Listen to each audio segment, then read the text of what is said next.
Right? I got some weird Boop, shit. boop, boop, boop, boom. What is going on, everybody? You're listening to the V&8 podcast. Woo, woo, woo. And we're going to get started with some wild shit that's going on today. Dude, how's your day been? Pretty good. Yeah? Pretty good. Got a nice workout. Recovered from a hangover.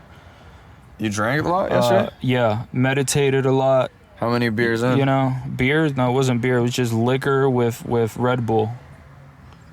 Yeah, you did tell me that. How much, what type of liquor was it? It was Bacardi. And I was just hitting it. I was with my brother, right? All right. My Shout brother, out to your bro. My bro doesn't drink as much, right? Gotcha. So he was just chilling and shit. He was sipping. Yeah, he was just zipping. And I'm thinking to myself, like, I haven't drank in months and shit. You know, the only reason I did is just to, like, you know, have a good day to just relax, bro, from all the work and all the shit that I'm doing. Right. Pop You know? a cold one with the boys. And just fucking, you know, just relax, just do me. But I fucked up. I shouldn't have had the Red Bulls, you know. No. Yeah, that's what led to the hangover, you know what I mean? Because then you don't realize how drunk you are because you're getting that caffeine and it's stimulating you and you got energy. Dude, I don't think I ever got a hangover. Drink more.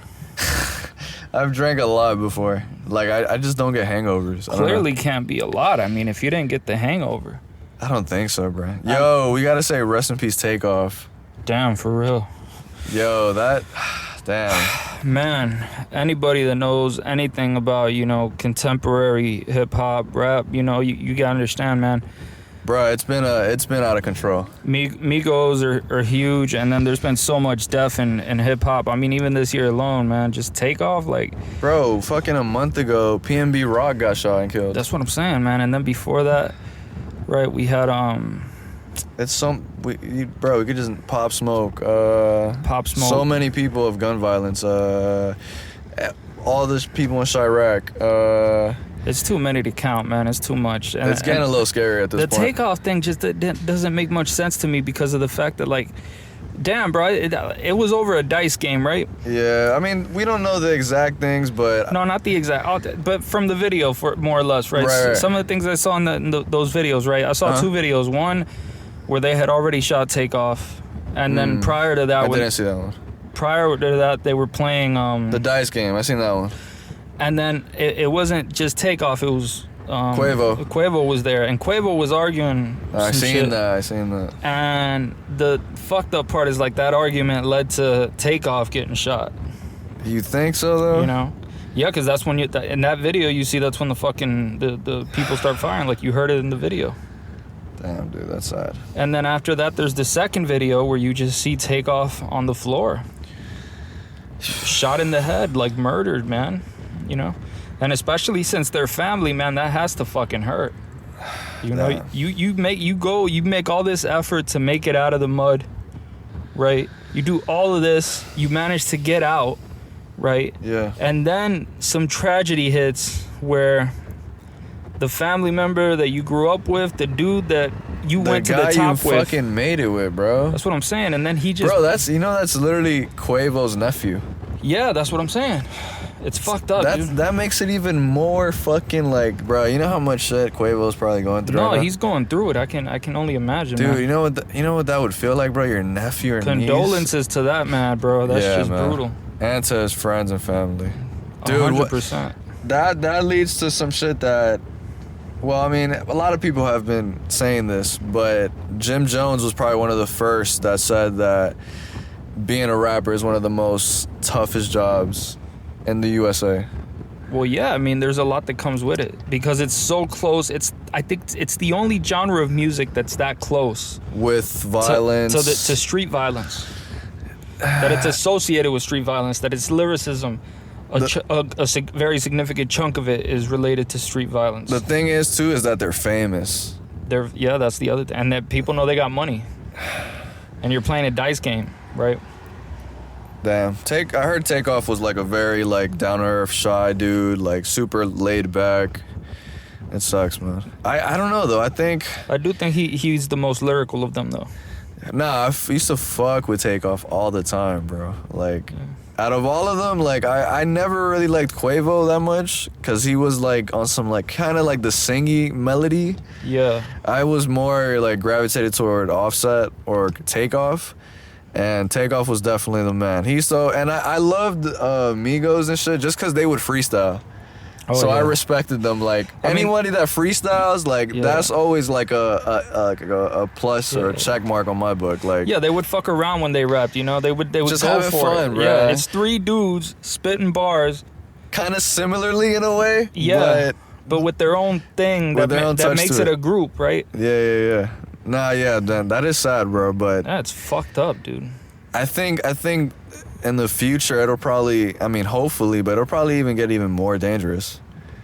Yeah, I think people got to recognize that, like, look, there's this street shit that happens, but if you're really a lyricist, right, at a certain point, you're not in the streets. Because you can't be a dude that's, you know, you got a fucking side hustle, being hood and, like, putting it down and shit. And you gotta quit one of them eventually. Like, you can't do both. You can't be fucking selling pounds and being a rapper. That's what I'm saying. First of all, it makes no sense to keep selling pounds and shit if you're already... And doing illegal shit, like, come on, bro, like... Yeah. Like, just go legit and just admit that, like, this is your life now. You made it out. And then find something relatable that's not just shit that's in the streets. Like, the beginning can be, like, the story of your life, the shit that you went through, the shit that you did. Yeah, for sure. But then if you keep making your life that so that you can rap about it, so you can be real, I mean, being real... You think rapping about it, but not... Rapping things that involve that, but not being inside of that life... affects them? I think that a lot of them wanna... The thing is, like, when you're famous, right? Yeah. You there's a persona that develops around you. 100%. Around what the public thinks you are. Perception, yeah. And then a lot of people want that perception to be real, so they gravitate towards it. And so that involves... And that's why it's so dangerous in rap, because that involves gravitating towards the street life, gravitating towards beef, gravitating towards the type of shit that'll get you fucked up in real life. I mean, yeah, to a degree. But my thing is that it's a lot of the times that they get shot and killed is not even involving anything like they weren't like anticipating it or anything. Like PNB Rock got killed for just pulling up to a fucking I forgot what that shit's called. Roscoe's. It's like a wing and a waffle spot. Yeah. Well, here's my thing. My thing is this. If you made it out there and you had problems when you were there, right? By far the smartest move is to move in with the rich folks. 100%, and say, bro. this is the new beginning that I have, because if I go back, then there might be a bullet waiting for my head. I heard that he apparently pulled up to like a very dangerous... Like wherever the Roscoe's was located was extremely hot. Like it was. So to an extent, it's like, bro, everybody got to make good choices, but some of the only I can think, of course, there's justifications. There's people where they're like, how the fuck could you have seen it coming? Like Pop Smoke, right? Like, how the fuck could he have seen that shit coming? I mean, apparently he put when he took a picture where he was, he left like the number of the house on the picture. And apparently that's how people pulled up and shot him. Yeah, social media is also dangerous, and if you're in the game. That's another thing, and it's like a gift and a curse because you need it to definitely flourish nowadays. The other rapper, I know exactly, bro. I be listening to his shit, but like he died this year. Who? Gucci Mane made some tribute to him. Damn, why am I stoned? I know who you're talking about. I can just sort of give you like the like some of his lyrics, you know. Tell me. Damn, Gucci Mane did a tribute. Yeah, my watch dumb, but my chain a little dumber. I've been doing numbers, came up out the slumber. I can't see none of you, Stevie Wonder. Young Dolph. Yes, Young Dolph. Damn. She pull up and suck it, then she leave just like a plumber. Yeah, I fuck with Young Dolph. He's fire. Dude, damn, yeah, he's another one that got shot and killed. He did get shot and killed, right? I think what fucks with me is that, like, a lot of the times they're in their own hometown when that happens, right? Like, they go back, and it fucks with me because I understand that on the one side, like, if I had to leave my hometown and I had like almost everybody I know still there, like, of course you want to pull up and show love. Naturally, you want to do that, but at the same time, if there's a risk of being murdered by pulling up, like, to me, that's enough of a deterrent. Right. Do you think he actually thought that though? I'm sure it's his hometown. I'm sure there was like I'm sure he knows that he's in a danger zone. The problem is that since people grow up in that danger zone, it's hard to give it up. It's sort of normal. It's like a fish in water, right? So you it sort of dissolves in terms of like, you. Yeah, it becomes something that you associate with yourself, and then when you go there, you get a feeling. You get a feeling, but you're kind of still used to it, you know, because it's your life. It's where you've been your whole life. Yeah. No, yeah, for sure. And damn, it sucks that like once you do make it, you definitely just gotta like escape and just hit fucking the suburbs. And you know what we need in the rap game? We need one rapper that's just gonna come out. I think Jay-Z might be the best one to do it. Just come out and write a book and be like, how to save your life once you're out the mud.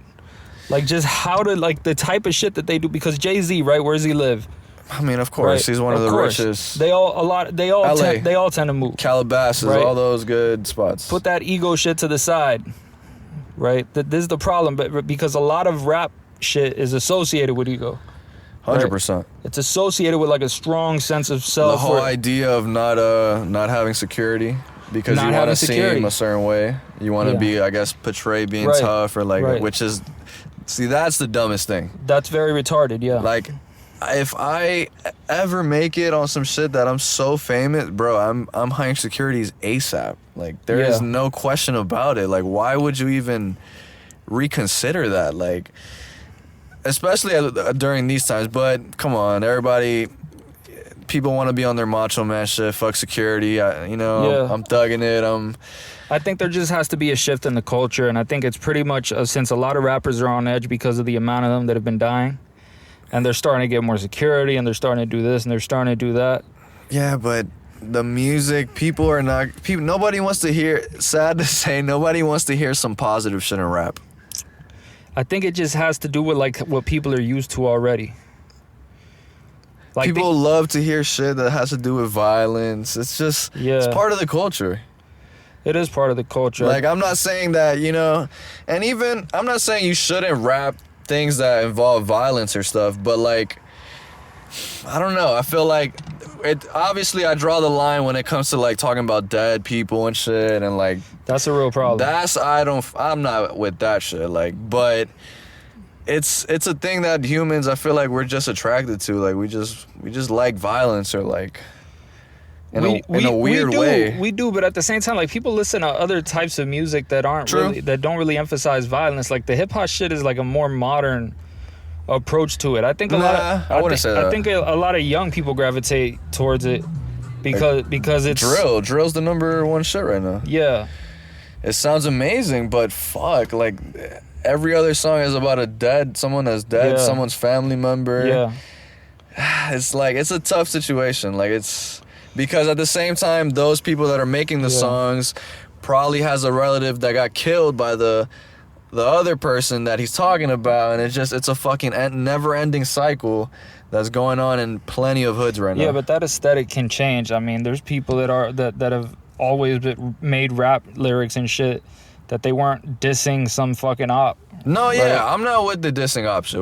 I'm cool with just, you could talk about some shit you went through in a gun situation. Like, look at the top selling dudes, for example, right? Okay, they don't talk about that. They might, some of them. But it's not inherently a thing that they have. They don't talk about it though. This is the thing. This is what I'm saying. Drake's not. I mean, he's like on some like some pop shit. It's pop with like a rap aesthetic. Extreme rap, but he be spitting bars though. Drake be going. Yeah, it's bars. It's rap. Kendrick. Yeah, Kendrick is a little bit different because he'll like talk about it, but he'll talk about it in a way that's more like poetic. Yeah, than a straight up just like fuck everybody that wasn't born on the same street that I was born in, right? We could lead more to like someone more modern would be like Kodak. Someone more modern is Kodak, yeah. He definitely talks about things, but not even to but not in the same way that a drill rapper does. Yeah, he's not specific like that about like this motherfucker right here. Exactly. See, which I think is fine with. Yeah, that's where I draw the line. But I mean, I'm not against drill rap either, because who am I to say what the fuck you want to say in a fucking track? But I think it's like a weird, not a weird, I think it's a what do you call it? It's a sad. It's sad, for sure. I don't want to see no one die, especially people that are fucking young at like 18, 19, bro. Like, right, but not just like the situation that's happening around them, but it's like a sad character to take on. You know, like to become that? This dude, yeah, because it's a stupid character in a million different ways. I mean, think about it. Like, there's something to admire about it because otherwise people wouldn't fuck with it. Sure. Right? They admire the fearlessness of it, right? Because it shows that, like, it shows courage. And men, especially young men, they tend to... They gravitate towards courage. For sure. But it's sort of misled courage. It's courage to such a degree that it becomes stupidity. That's right? Man. And then what happens? Then people die. Right? So it has to be different. It has to change that aesthetic. And I don't think it needs that same aesthetic. Like, you could talk about violence in a way that isn't stupid. Of course. You know, there's no need for that. Right? There's no need for stupid characters. No, yeah. There's no need for the I drink lean 24/7, therefore I'm the shit. Because I don't care about ODing.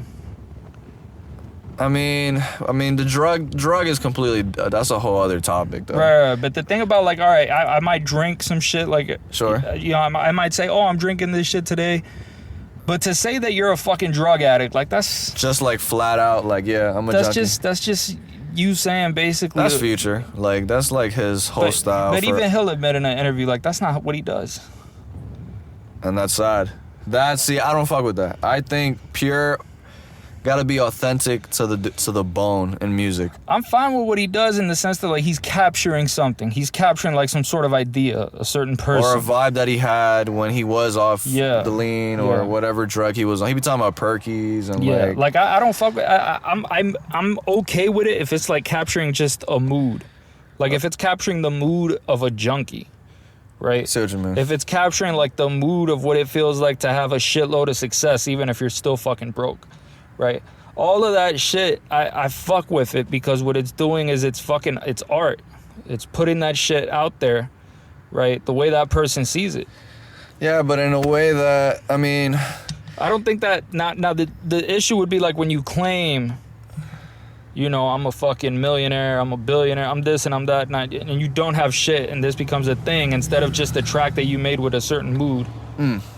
Then I think it becomes an issue. So that draws a line there. To me, it draws the line if you try to make it seem like this is something other than a track that you made to cover a mood. When you try to make it seem like this is the person you are. Because I think it's different. Yeah, but... Like Eminem, for example, right? Listen to all the stupid shit he says he does in his tracks, right? Like where he raped some bitch and he fucking put her, you know, in the back of the fucking car and he drove the car off into the water. Into the water and shit, yeah. He takes mushrooms with Michael Jackson and fucks little kids or some shit like that. Right? That's some shit he'd say, yeah. Right. I mean... That's capturing a mood. It's humorous. It's obvious that it's humor. Yeah. So that sort of takes away the idea of, like, oh, he really does this. Like, no. I see what you mean. Look, Big L used to do the same thing. He'd be like, I shot the granny through the peephole. He talks about killing so many fucking people. I think it's like hundreds of people that he talks about killing in his tracks. So, like, when he says that type of shit, I'm thinking to myself, well, it's unlikely that you killed about 300 people. Okay, I see what you mean. He's capturing that mood. That doesn't mean he's fucking killing 300 people. I mean, like Rick Ross? I don't even know what to think about Rick Ross. He's literally that. Yeah, but I think in a weird way. But I think he tries to make it seem like this is who he is. Like, he makes it a persona, not a track, not a mood that you get in a track. The thing about Big L was, like, for example, he named the album Lifestyles of the Poor and Dangerous, right? Right. And he just sort of describes the poor, the dangerous, and the lifestyle associated with it. And he explains it from a first-person perspective. I see what you mean. Right. I mean, to an extent, he could have done some of those things. We don't know. He could have done some of those things. We don't know. No, I'm not saying he didn't. But, like, there's an element of exaggeration in music. I see what you mean. And I think that's part of what makes it art. Like, if it wasn't exaggerated, if it was just... super fucking to the point and authentic, like, I see what you mean. It would be a documentary. Yeah, it'd be too fucking boring. You know? Like, it wouldn't be animated. It wouldn't be, like... You wouldn't be able to think outside the box. It's like... It'd just be like some shit where you're just detailing a bunch of shit that you did instead of actually, like, thinking about it and incorporating other elements. Like, what do you think about this? How do you feel about this shit? What makes it art? That's a cool way to think about it, Yeah. yeah. Well, anyway, rest in peace, Takeoff. Rest in peace, Takeoff. 100%. We gotta talk about AOC. This fucking woman keeps popping up and like I saw her made a video. She was eating a fucking chicken nugget. I seen like 5 seconds of it and then stopped. Can you explain what she said? Well, it was so hard to focus because the chicken nugget threw me off. It caught me off guard. I'll be honest with you. Does AOC know that she is retarded? No. I think she's sort of a, what do you call it? I think she's addicted to clout. She's clout chasing. And basically she needs that attention. No, like that was literally what happened. Like, what is she complaining about? I don't know. More people have access to the blue check mark. This is the thing that's sort of odd. Like back then, Twitter decided whether or not you got a blue check mark, and that was it. Like they were the dictators of the blue check mark. Right. Now Elon is like, if you can pay for it, you can have it. That's it. So now they have more options to be able to get that blue check mark, and she's like, it's better that nobody gets it than if everyone get. This is sort of like some shit you'd be seeing like on some communist shit. Like, look, either everybody eats or we all starve. But it's so dumb. Like, he's not saying you can't use Twitter if you pay for the $8 a month. No, shit. he's not. I just don't understand. Like, she claimed in her tweet that it's like, oh, this billionaire guy is making a free speech $8 a month. I'm like, what the fuck is this? Like, she's what the fuck is she talking she's about? painting it into like a different narrative. You can like, still use this shit, you know. Yo, Elon owned her though. He burned her. Yeah, what the fuck is she? Bro, she's losing it. And then she's so dumb, dude. She's fucking selling fucking like hoodies for like $60 or some dumb shit. She's selling hoodies for. She got called out because she said that like you know, all this shit from her donations and shit that goes to the campaign, and that they offer like all of this, like the people that work in her campaign, they all have like free healthcare and this and that. Oh yeah. And some dude she was saying that Elon doesn't do that or whatever. Yeah, and basically what happened was like somebody just showed up like from her own like website, like the fucking legal documents and shit. Just showed it. He was like, bitch, that's not what, you don't give them any of that shit. What are you talking about? Like, damn, right she got here. caught lying. Yeah. Oh Lord. I don't get what's her deal with the whole with Elon. I don't know. Dude, she's trying to appeal to some creepy ass New York hippie base she has. Right, these people that think everything should be the way Bernie Sanders said it should be. What are the new features? Not to cut you off, that Elon's implementing. Well, he's doing a whole lot. Because I seen you send me like a bunch of pictures. I know we already talked about the verification shit, so that's $8 a month. Yeah. But I know there's gonna be like, you said that content creators are gonna get paid now. Yeah, he's gonna make it so you can monetize your shit. That's fire, dog. Yeah. I actually fuck with that. And so this is sort of something that's gonna make the business more profitable, because it doesn't just depend on like ad revenue. Right, that's what he wants to like take out and shit, right? Like ads make sense in the way that they make sense for YouTube videos, for example, right? Like you get paid because the ads and shit. Right, you're watching some shit.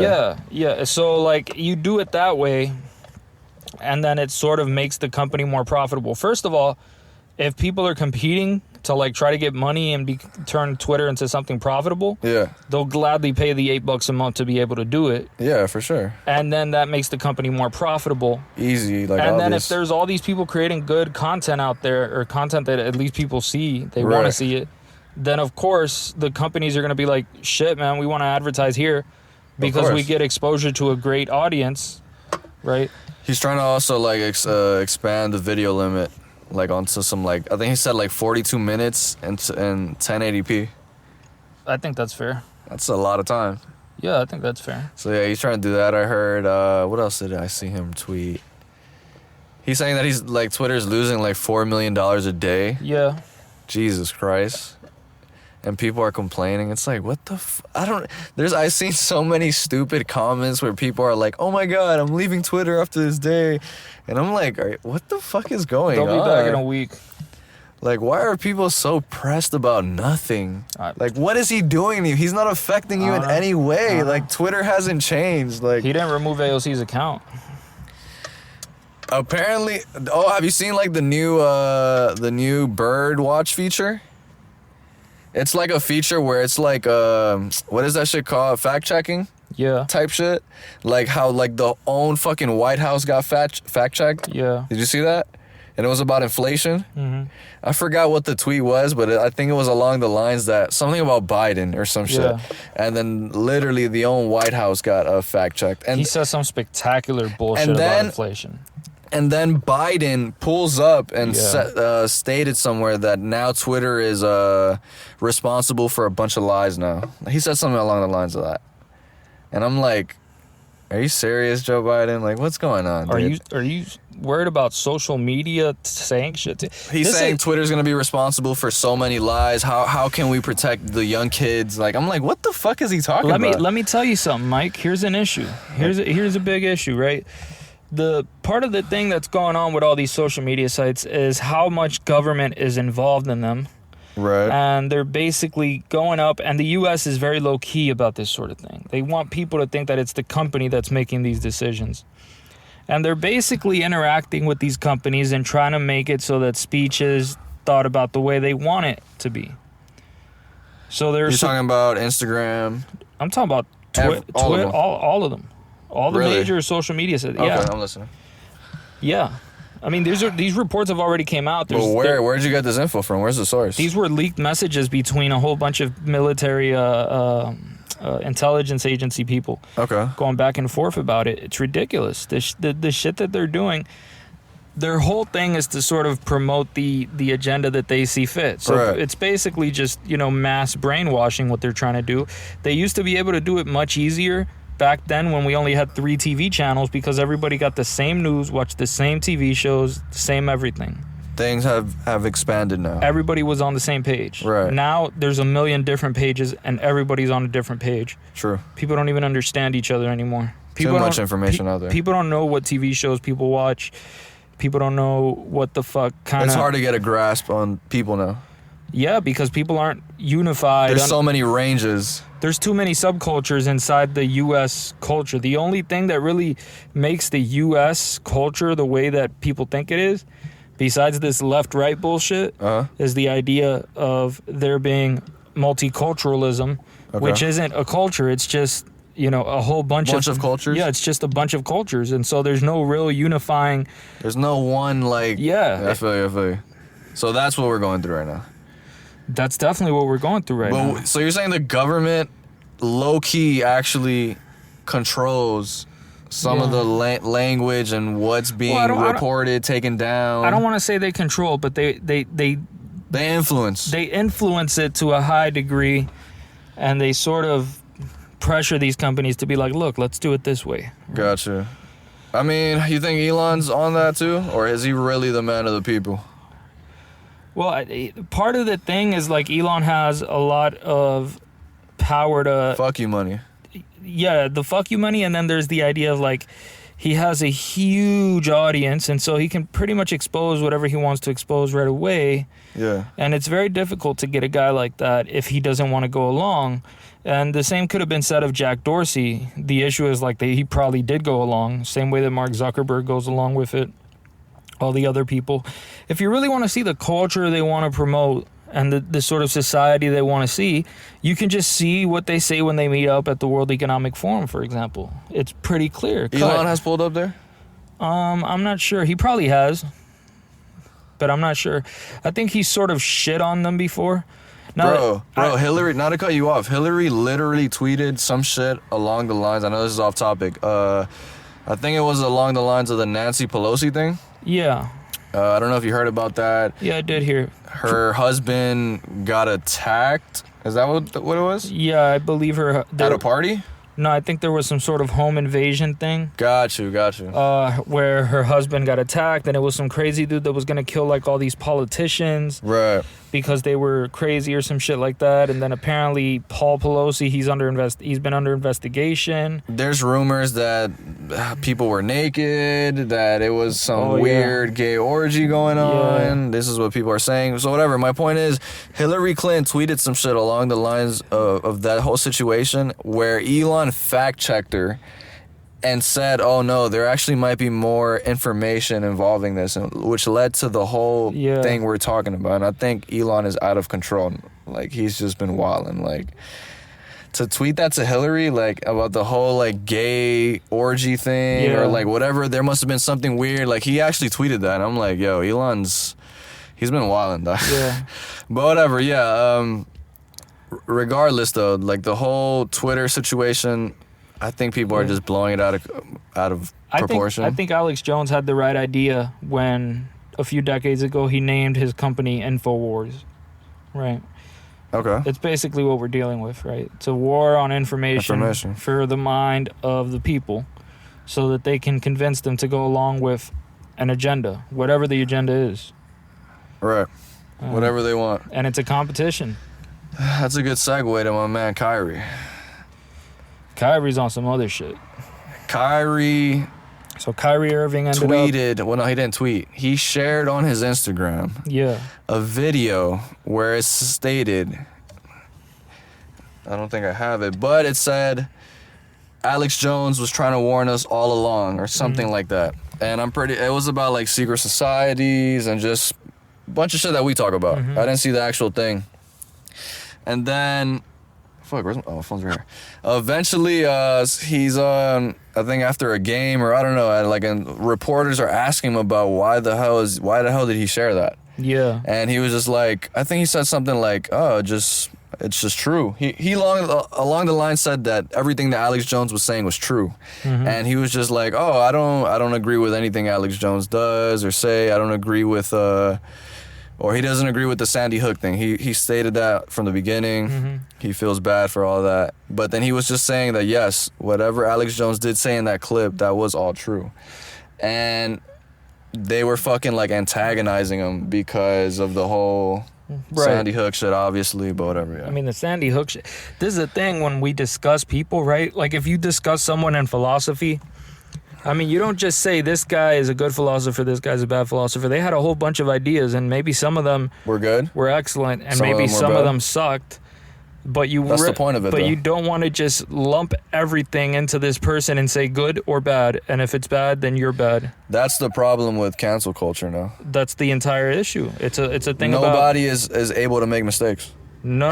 And not even that. Alex Jones, as crazy as he might have been, he was spot on so many things. So to just like fucking bash him for like the little, and not even little, it could have been big, but just the things that he might have just fucked up on, that's kind of fucked up. But that has nothing to do with the claims that he makes about other things. For example, like if you watch the documentary Endgame, for example, which I think is a brilliant documentary, and I don't give a fuck what people think about that. I mean, there was a collection of facts, a collection of data, information that he packaged together in a way that was brilliant to show something that is going on. This was the Bilderberg meetups?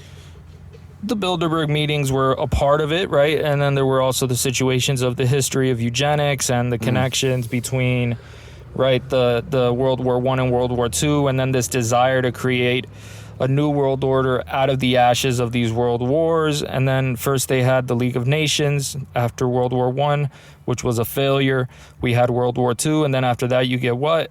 You get the United Nations, right?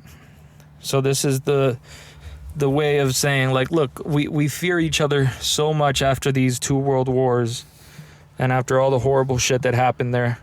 What we need is to unite under globalism, and this is the future. This is the way it's going to work now. It's globalism. Right. Where we try to become just one country. You're going to be a citizen of the earth. So. Go watch it. Yeah. But I did have a question. Is posting something on your platform considered promoting? Because that was the argument that Kyrie was having with the reporter. Yeah. I want to say maybe there is a difference between promoting and endorsing, right? So maybe you can, if you post something, you're promoting it in the sense that you're putting it out there for other people to see, whether you agree with it or not. If you're endorsing, you're saying that not only are you promoting it, but you're going you stand by it. You stand by it. Yeah, you agree with it. So it's like when you see these people say retweets are not endorsements. I feel you. On their bio. Yeah, that's what you mean. That's sort of what I'm getting at. So that's what I mean by that. Although I do think he probably does endorse it. I was trying to see like if he posted something else, would it be, or like something that would be fucking crazy? Because you're saying promoting it is just in the sense that you're just sharing it. So sharing something that's off the rip promoting. What is promotion? I mean, just because he's famous, though, sure, and he has a bunch of followers. Yeah. He has a big platform. Well, say that you only had like 3 followers, right? If you retweet something and those 3 followers get to see it, like it's a promotion. It's a shitty promotion. It's only 3 people, but it's still promotion, right? Okay. True. I mean, yeah. In the sense that it's like spreading that information. Like a bunch of people, like they promote shit when they want to shit on it. Like they retweet something, a quote tweet, right? And then they say, "Oh, fuck this guy," whatever, and they promote that person while shitting on him. But it's still a promotion, even though they fucking hate what that person just said. Because people still get access to that. They still get to see it. It's still promoted. It's still out there for more people to get it. What's the definition of promotion? Go ahead and look up the definition of promotion. Just want to be exact. Activity that supports or provides active encouragement for the furtherance of a cause, venture, or aim. That's one definition. The publicization of a product, organization, or venture so as to increase sales or public awareness. That's closer. Kinda. Let's see if there's any other ones. The action of raising someone to a higher position or rank, or the fact of being so raised. That's a promotion. Yeah, that's like some job shit. Work type shit. Well, yeah, I mean, to an extent, yeah, it's because in a way you're showing it to people. So yeah, it's hard to debate that one. It's like, but whatever. After all those things, Kyrie then tweets out a movie called Hebrew to Negroes from Amazon. Right. And then round 2, people are back at him again. Why are you promoting this type shit? People said it's amazing because like Amazon is promoting it. We're gonna get to that right now. People said that it's extremely anti-Semitic. I actually have a picture. This is according to Twitter. This is a whole quote and everything from the movie. So man, let's get into it. America has God's jewelry. The Americans have the jewels of God. The Americans have stolen God's precious jewels. What do you mean, his precious jewels? The soldier asked. Hitler said, America has stolen the jewels of God, his jewelry. The Negroes. They are the true Hebrews. What a foolish move and a direct challenge to God, and they plan on moving these false white Jews into a state of Israel. Okay, because the white Jews know that the Negroes are the real children of Israel, and to keep America secret, the Jews will blackmail America. They will extort America. Their plan for world domination won't work if the Negroes know who they are. And in the bottom says, believed to be said by Adolf Hitler in a secret document before his death in an undisclosed location. First of all, that is the most convenient way to phrase it. He was in the moon. Yeah, why did they state it like that? He was in the moon. He was isolated from everybody. First of all, it's not even like proof. It says believed. Believed. Like if like, oh yeah, Joe Schmo said it. But yeah, this was like a quote in the movie. Apparently the movie is extremely anti-Semitic. Bro, let's say Hitler did say that. I don't know. Hitler had a lot of stupid fucking ideas anyway, so the man was drugged up all the time. That doesn't do much for me. It's like Hitler said it, so it's true. No, it's not. No. But yeah, this is like, they were saying that this is extremely anti-Semitic. Kyrie ends up saying, I can't be anti-Semitic when I know where I come from. Right. He's saying, I'm Jewish. How can I hate Jewish people if I'm Jewish, you know? And then he also stated, I forgot, I think they asked him, why'd you post it? He's like, or something along the lines, he's like, yo, I didn't make that documentary, this and that. So, yeah, eventually after that happened, Kyrie got suspended for like 5 days, and now Nike just dropped him. They're not working with him anymore. Yeah. LeBron just shared that he did not like what Kyrie posted. He is against hate speech, which I don't know how in any world that was hate speech. For tweeting a video, movie. And yeah, so apparently you can't, if you're in the NBA, you cannot tweet movies that don't favor certain people, right? Well, let me just state, I haven't watched Hebrew to Negroes. Ape hasn't, so I don't know any context to that shit. Yeah, me neither. I don't know what the fuck they're talking about. But I think I get the general gist of the idea being that the people, the Jewish people, the ones that are living in Israel right now, Sure. the ones that Hitler tried to kill, the idea is those are not the real Jews. Those are some sort of imposters. And then the black people, those are the real Jews, right? This is the whole Hebrew Israelites thing. Yeah, this is the black Hebrew Israelite bullshit. I know nothing about this. I don't even. These guys are basically just clowns that stand up in, some place in New York, dressed up like some bootlegged Black Panthers, and they start, bitching about white people. It's basically what black incels do. Is this what Louis Farrakhan is? No, Louis Farrakhan is a Muslim. Okay. But he just doesn't fuck with Jews. I don't think he does fuck with Jews. I've heard a bunch of times where he just be like saying Jews are Satan. Yeah. I'll be like, and the white man is Satan. Type. And everybody who's not in his tiny little church is Satan. Listen, I don't know. My whole take on this thing, I think it's a reach to just ban somebody and just like drop somebody from a shoe deal because he tweeted a documentary. I think they're turning a molehill into a mountain. Is this the whole thing with this Jewish thing? Is there any truth that like Jews have more power?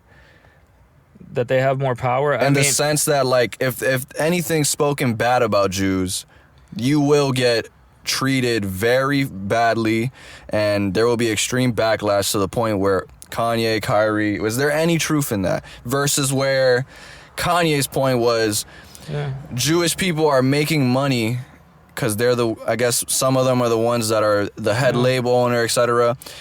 Where black people could say this and that about any other race or say some crazy shit and it's no issue.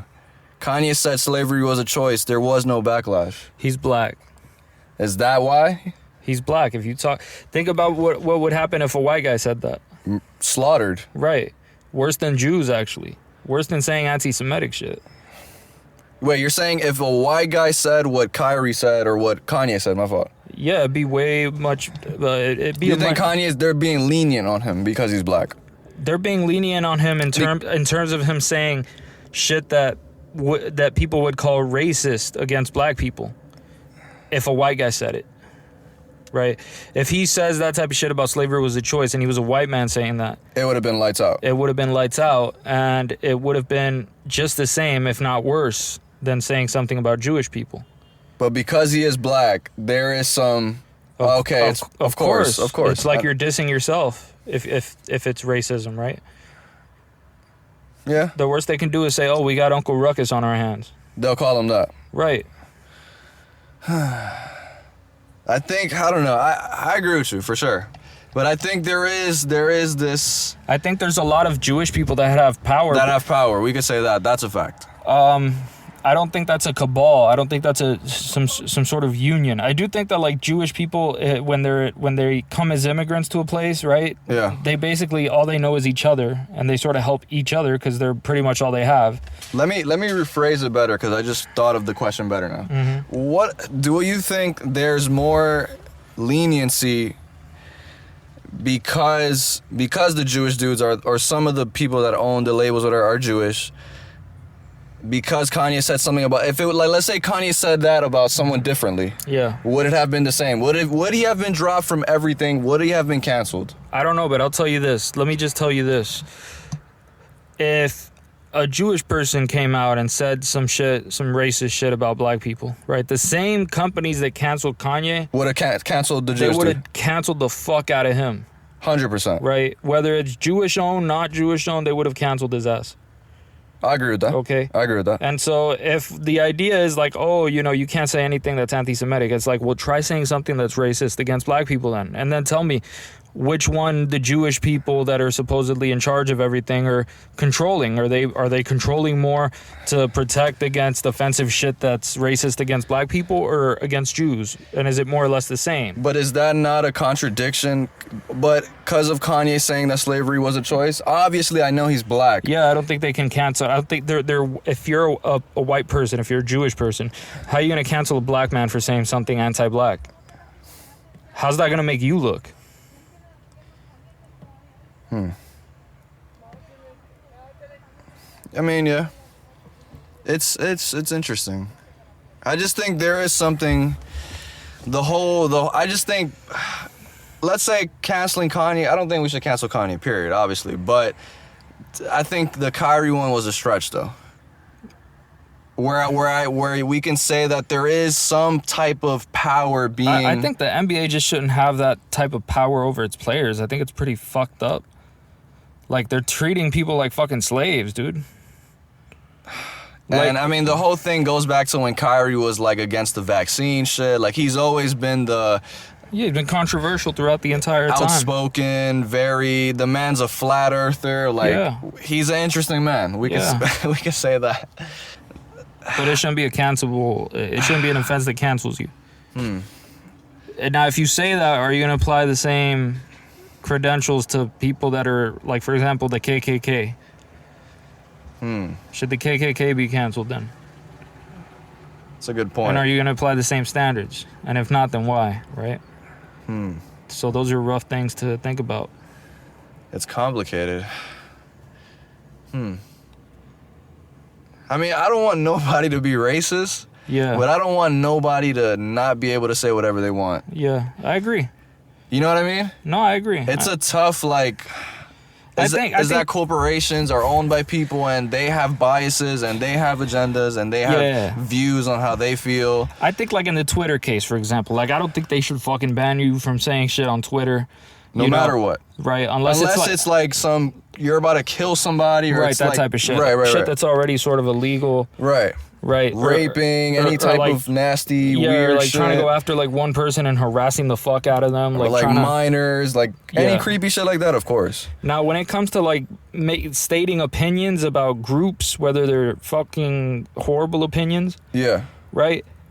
I don't think on Twitter, for example, that should be something that cancels you. Now, if I think that if you have a contract with a company and it's a contract that decides where billions of dollars are going to go and you fuck around and you say some shit that might make the company lose bad, fucking money, then I think it's pretty much... It's logical. It's reasonable. I think if they tell you to fuck off, they're justified in doing so.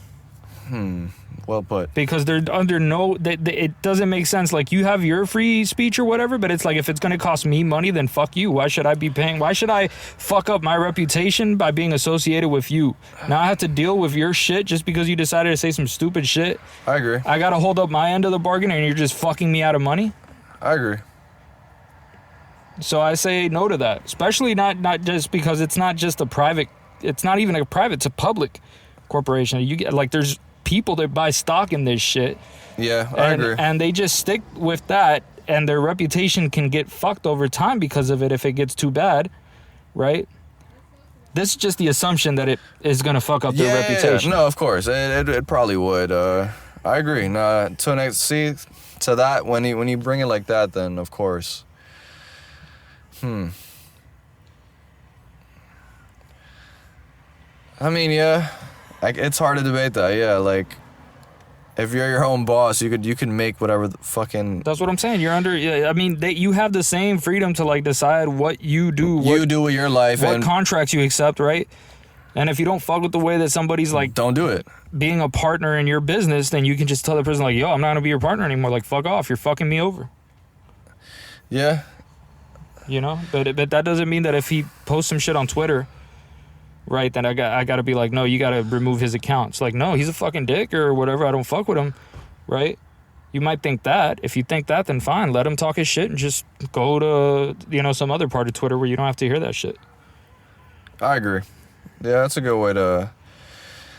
Regardless, overall take, though, I think it was a reach what they did, but like you said, if the company is not going to fuck with it, of course, they have the right to do whatever they want, but I mean, it's like saying he has the right to cost the company money and that they have to abide by it no matter what. It's like, No matter what. It's like, bro, you could just fuck you. We'll just get somebody else. Are you kidding? Dude, you're having a manic episode and just shitting on entire groups of people on live air. Like, what the fuck am I going to do with you now? Yeah. What good are you to me? This is business. This is not a fucking friendship. I mean, yeah. I think it's still a stretch, though, in the sense where he didn't even say anything disrespectful, though. I mean, do you think they literally got rid of his ass if it was going to cost them money? You think they're going to do that just because, like, somebody with some Jewish guy that got pissed off? Nah, what you said about the money thing, of course. Like, they're going to want their fucking money more than they're going to give a fuck about you, whether yeah. he's bitching or not. Whether he's right or whatever your take is or whatever. The other thing is, like, they accept these fucking contracts. It's like, why are you accepting a fucking contract where you're basically a fucking slave? Like, you can't even say what you want to say in public without fucking facing consequences and, losing, you getting suspended without pay. That's what I'm saying. Like, if you accept it and you still want to say what you want, fine. But, like, it's a fucking contract, dude. What do you expect? You signed it. You already know what's going to happen. People are trying to be like, yo, I stand with Kyrie. We need to actually ban Amazon or some shit for actually even promoting it, which is like even fucking dumber. Yeah. It's like, bro, let people make whatever they want. Like, what Bro, he's out there promoting flat earth shit. On the one hand, I'm thinking to myself, like, yo, there's kids that look up to this dude. And it would really suck if there was more flat earthers in 2022 than in the fucking 1970s. That is wild. I don't even want to talk about the flat earth thing, dude. Me neither. What else is next? Kyrie, what's up, man? Listen, he can talk his shit, but it's just like there's just know that consequences are gonna happen if you're under a contract. And I'm not saying I agree with those consequences or anything. I'm just saying that it's like it's gonna happen, bro. Like, what you expect? Like, anyways, he knew it was gonna happen. Yeah, of course. He did the vaccine shit. He knew he didn't get to play for like fucking months. He's like Arnold Schwarzenegger, you know, he's ballsy. He smokes his cigar wherever he wants to smoke his cigar, you know? Yes. Well, yeah, that's a good, interesting take about Kyrie, so. You know, we were talking a little bit about existentialism sometimes, and... Oh, yeah, we were talking about that. Man, it's fucking wild out here, like the amount of shit that... It's an interesting concept. Yeah. It's a little confusing, though. There's the two main existentialists that you can think of is like, there's Kierkegaard and then there's Nietzsche, right? Right. Like, these are the two big existentialists. I've been listening to, I think what's his name? Frank Camus? You mean Albert Camus? Or Albert Camus, yeah. He's another one, right? He's an existentialist. He's a more modern existentialist, yeah. These guys there's a couple of those, though. There's another guy named Sartre or some shit?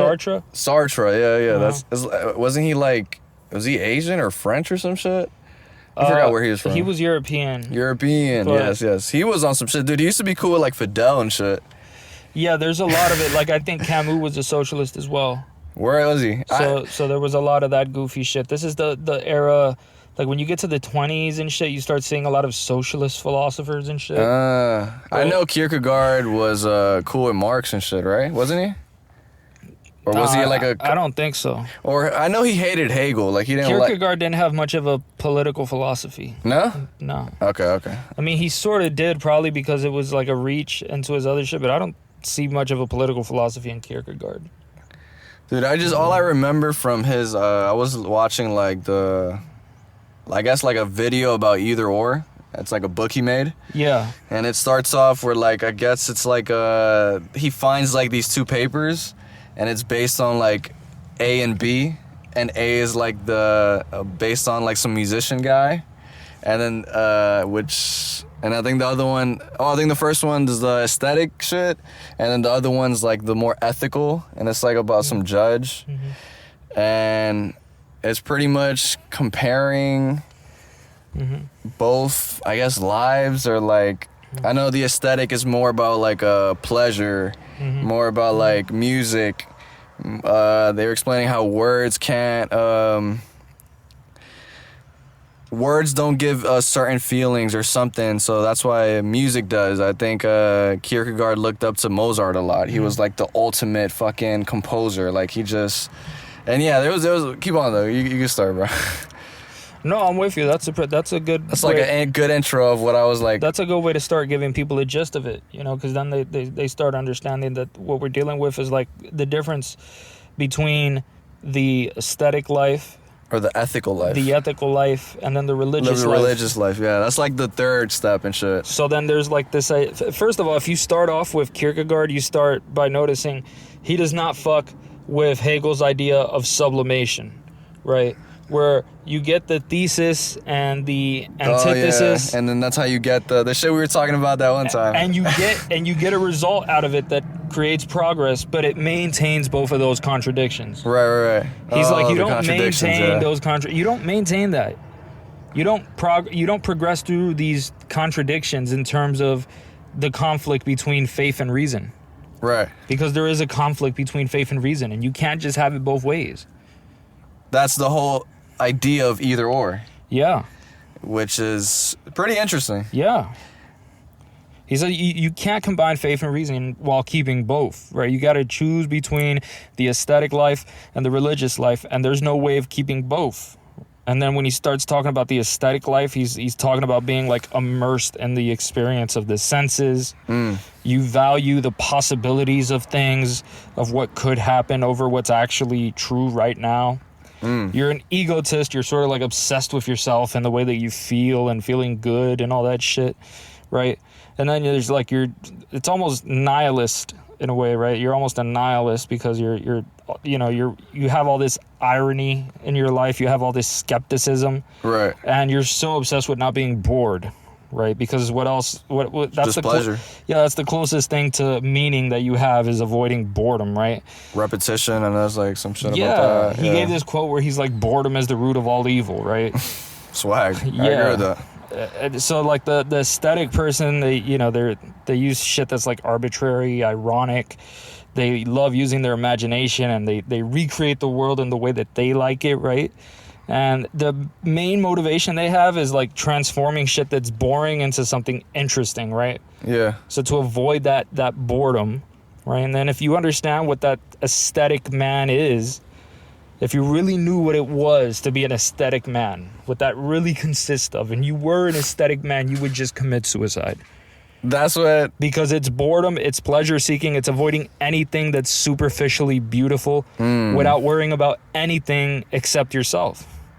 Wow. Remember that story about the clown? Did you ever get to hear the story of the clown? Something about him cracking up, or I forgot. Yeah, there's a clown at a theater and the theater's on fire. Okay. And he goes and he tells everyone, the clown goes up and he tells everyone, the theater's on fire. And then everybody is laughing. Laughing, yeah. And then the more the clown says the theater's on fire, the more they laugh until they burn and they die. And basically that's like the level of ignorance that the aesthetic ignorance life... is bliss. Yeah, that's the level of ignorance that the aesthetic life leads to.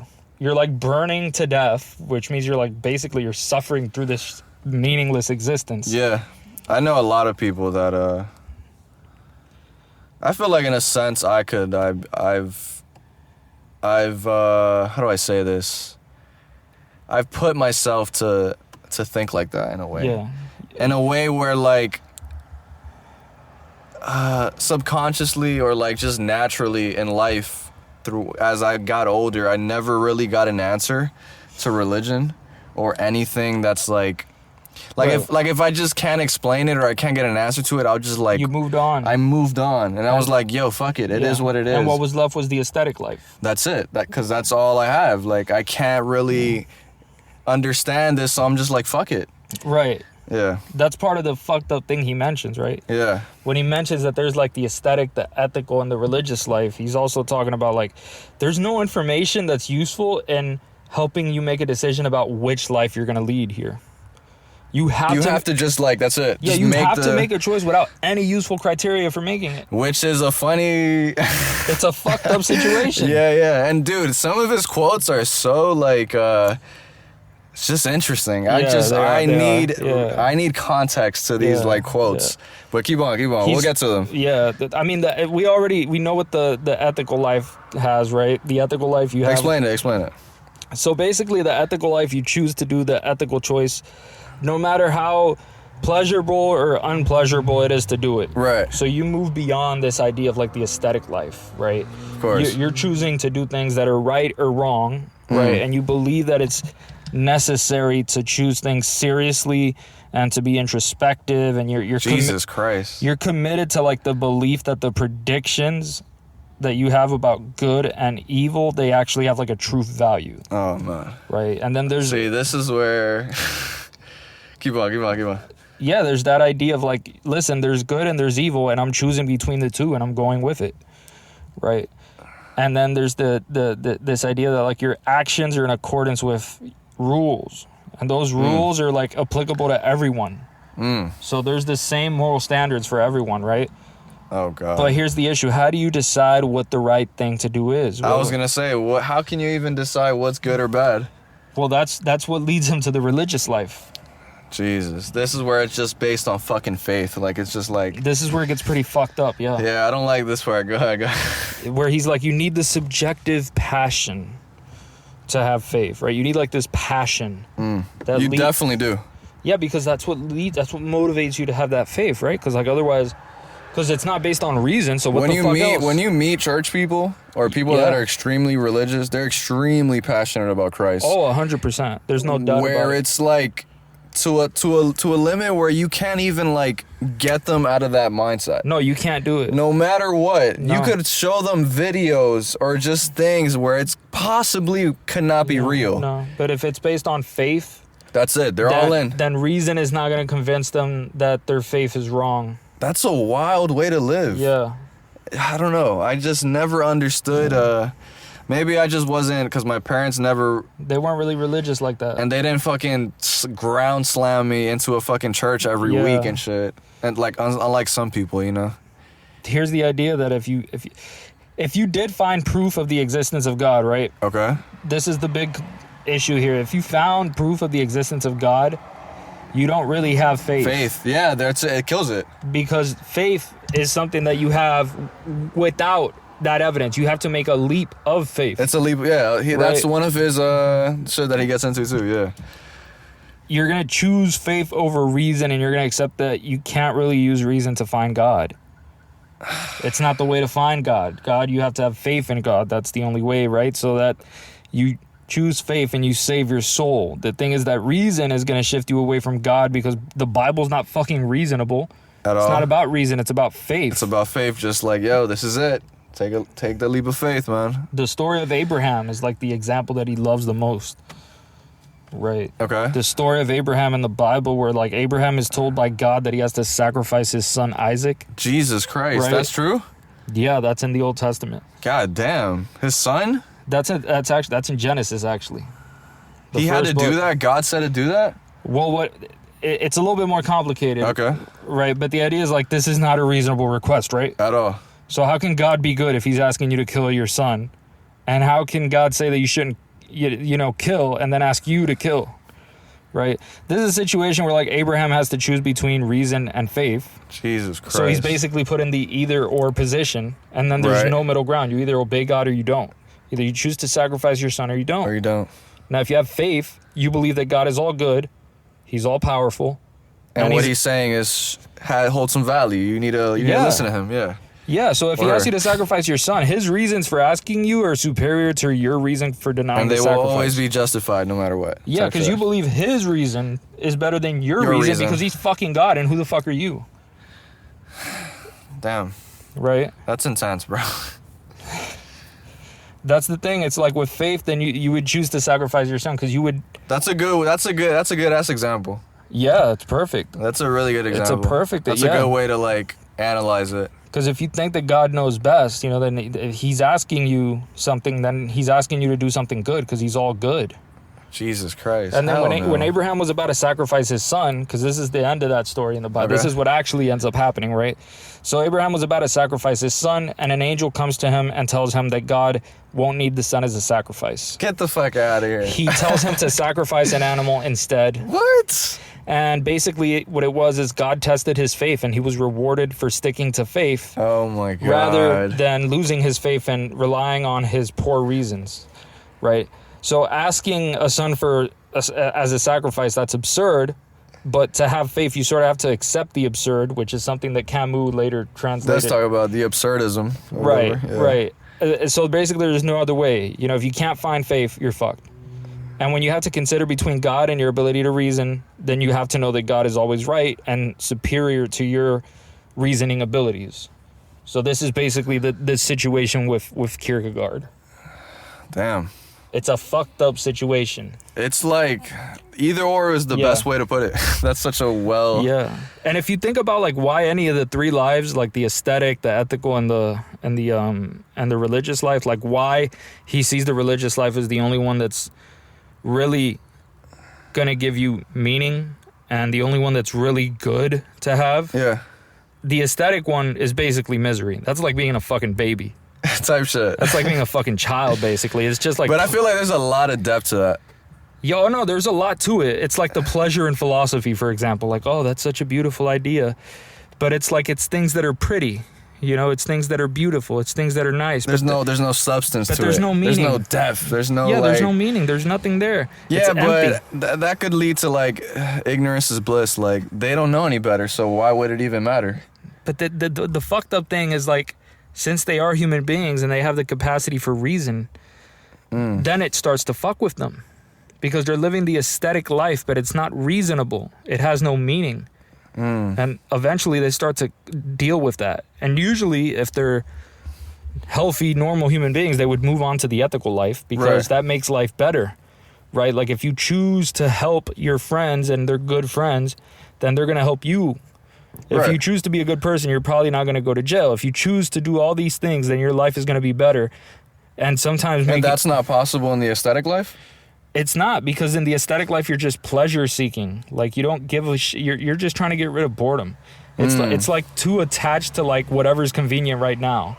It's sort of like why a drug addict just chooses to keep doing the drug. It just feels so good. It just he needs feels that so dopamine good. hit again. He needs it. It's like short-term shit, but you sacrifice like the long-term. So you're like killing yourself in the future to enjoy something in the present.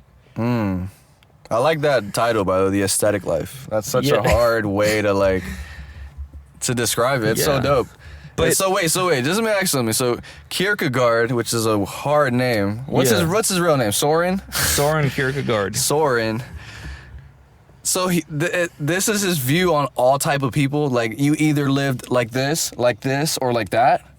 Yeah, that's your choice. Wow, that's so. And by the way, he's sort of saying like the ethical life is meaningless unless the ethics are the ones that are backed up by religion. Really? The ones that are backed up by faith. Because otherwise, then there's no way of deciding what is and isn't ethical. And it's just an empty ethics. It's not based on any serious... Subjective. Yeah, it's all subjective. It's like an art.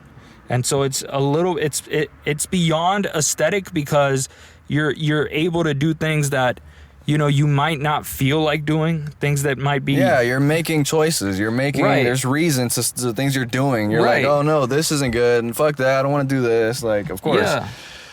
And then, but the religious life, it's just strictly just leap of faith, though. It's leap of faith, yeah. I don't know, man. Now, if you have strong faith, it doesn't feel empty. It doesn't matter because no matter what, you're always going to think that's the way to go. That's the way to do it. Yeah, and you feel convinced through your faith. I mean, you don't need any evidence at that point. You're convinced through your faith. Like, you're 100% on board. And the religion life is just strictly religion, though? Can you adapt that in any other way?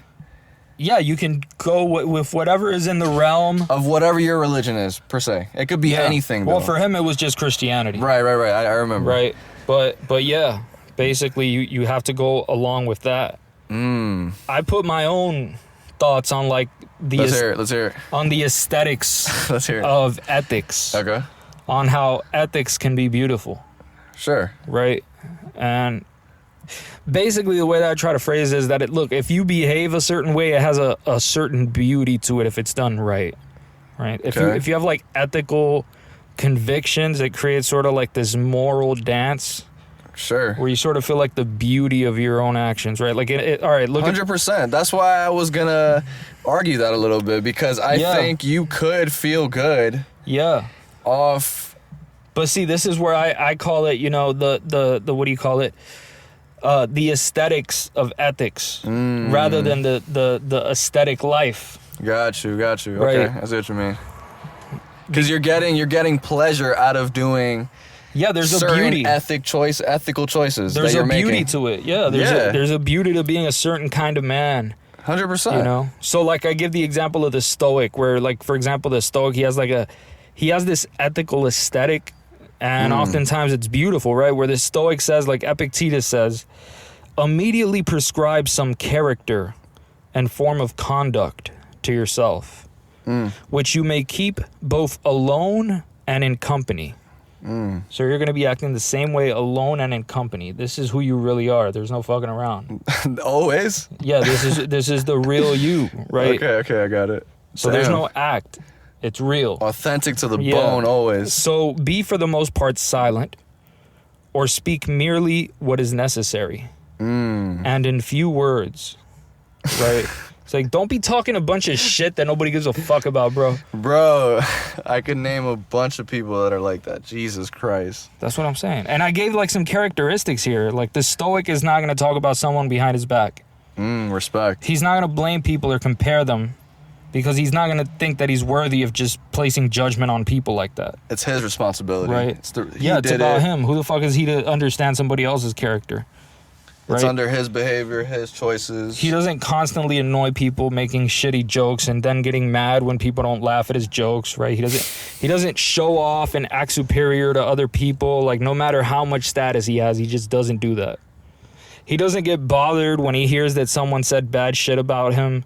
He doesn't spend time talking about how awesome he is and making people get bored with all the stories about all these amazing things that he's done in the past, right? Right. So the Stoic acts in a way that attracts people to him. Right? He notices the beauty of his behavior. He's the quiet one in the room. Well, he can talk. He's just not going to talk shit. He has a reason. Right. And he doesn't say more than what's necessary. So he talks for a reason. He doesn't talk just to open his mouth. That seems like some good advice. Right.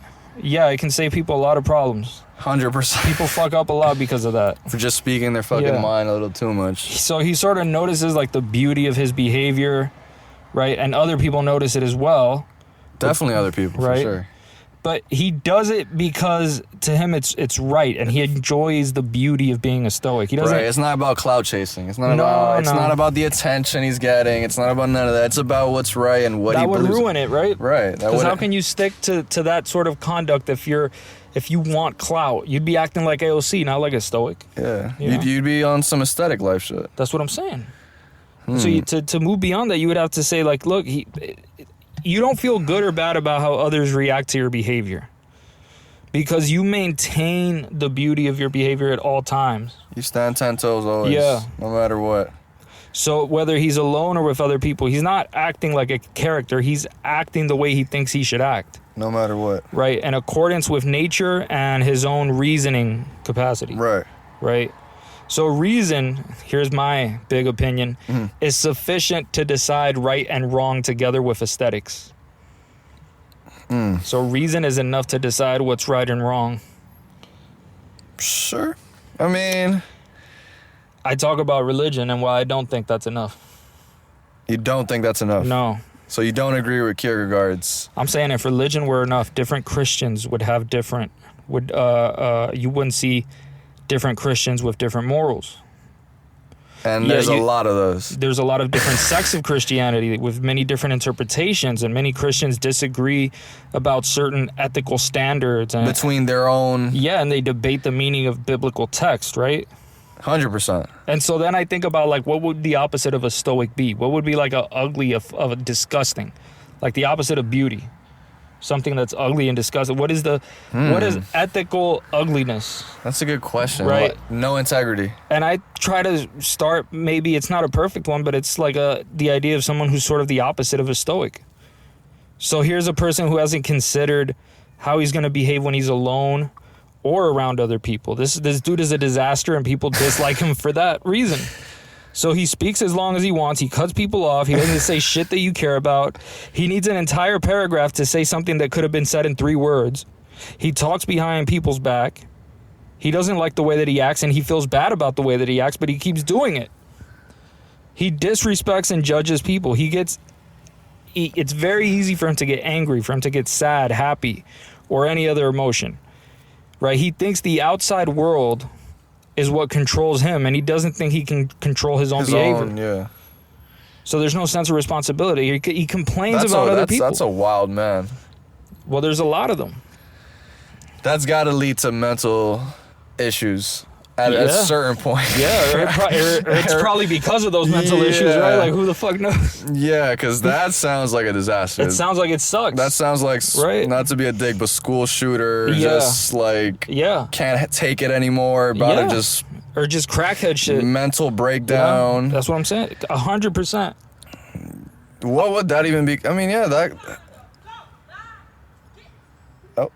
That's some kid shit. It's Hialeah for you guys. But, that's the opposite of a stoic. Is funny. I mean, he thinks that...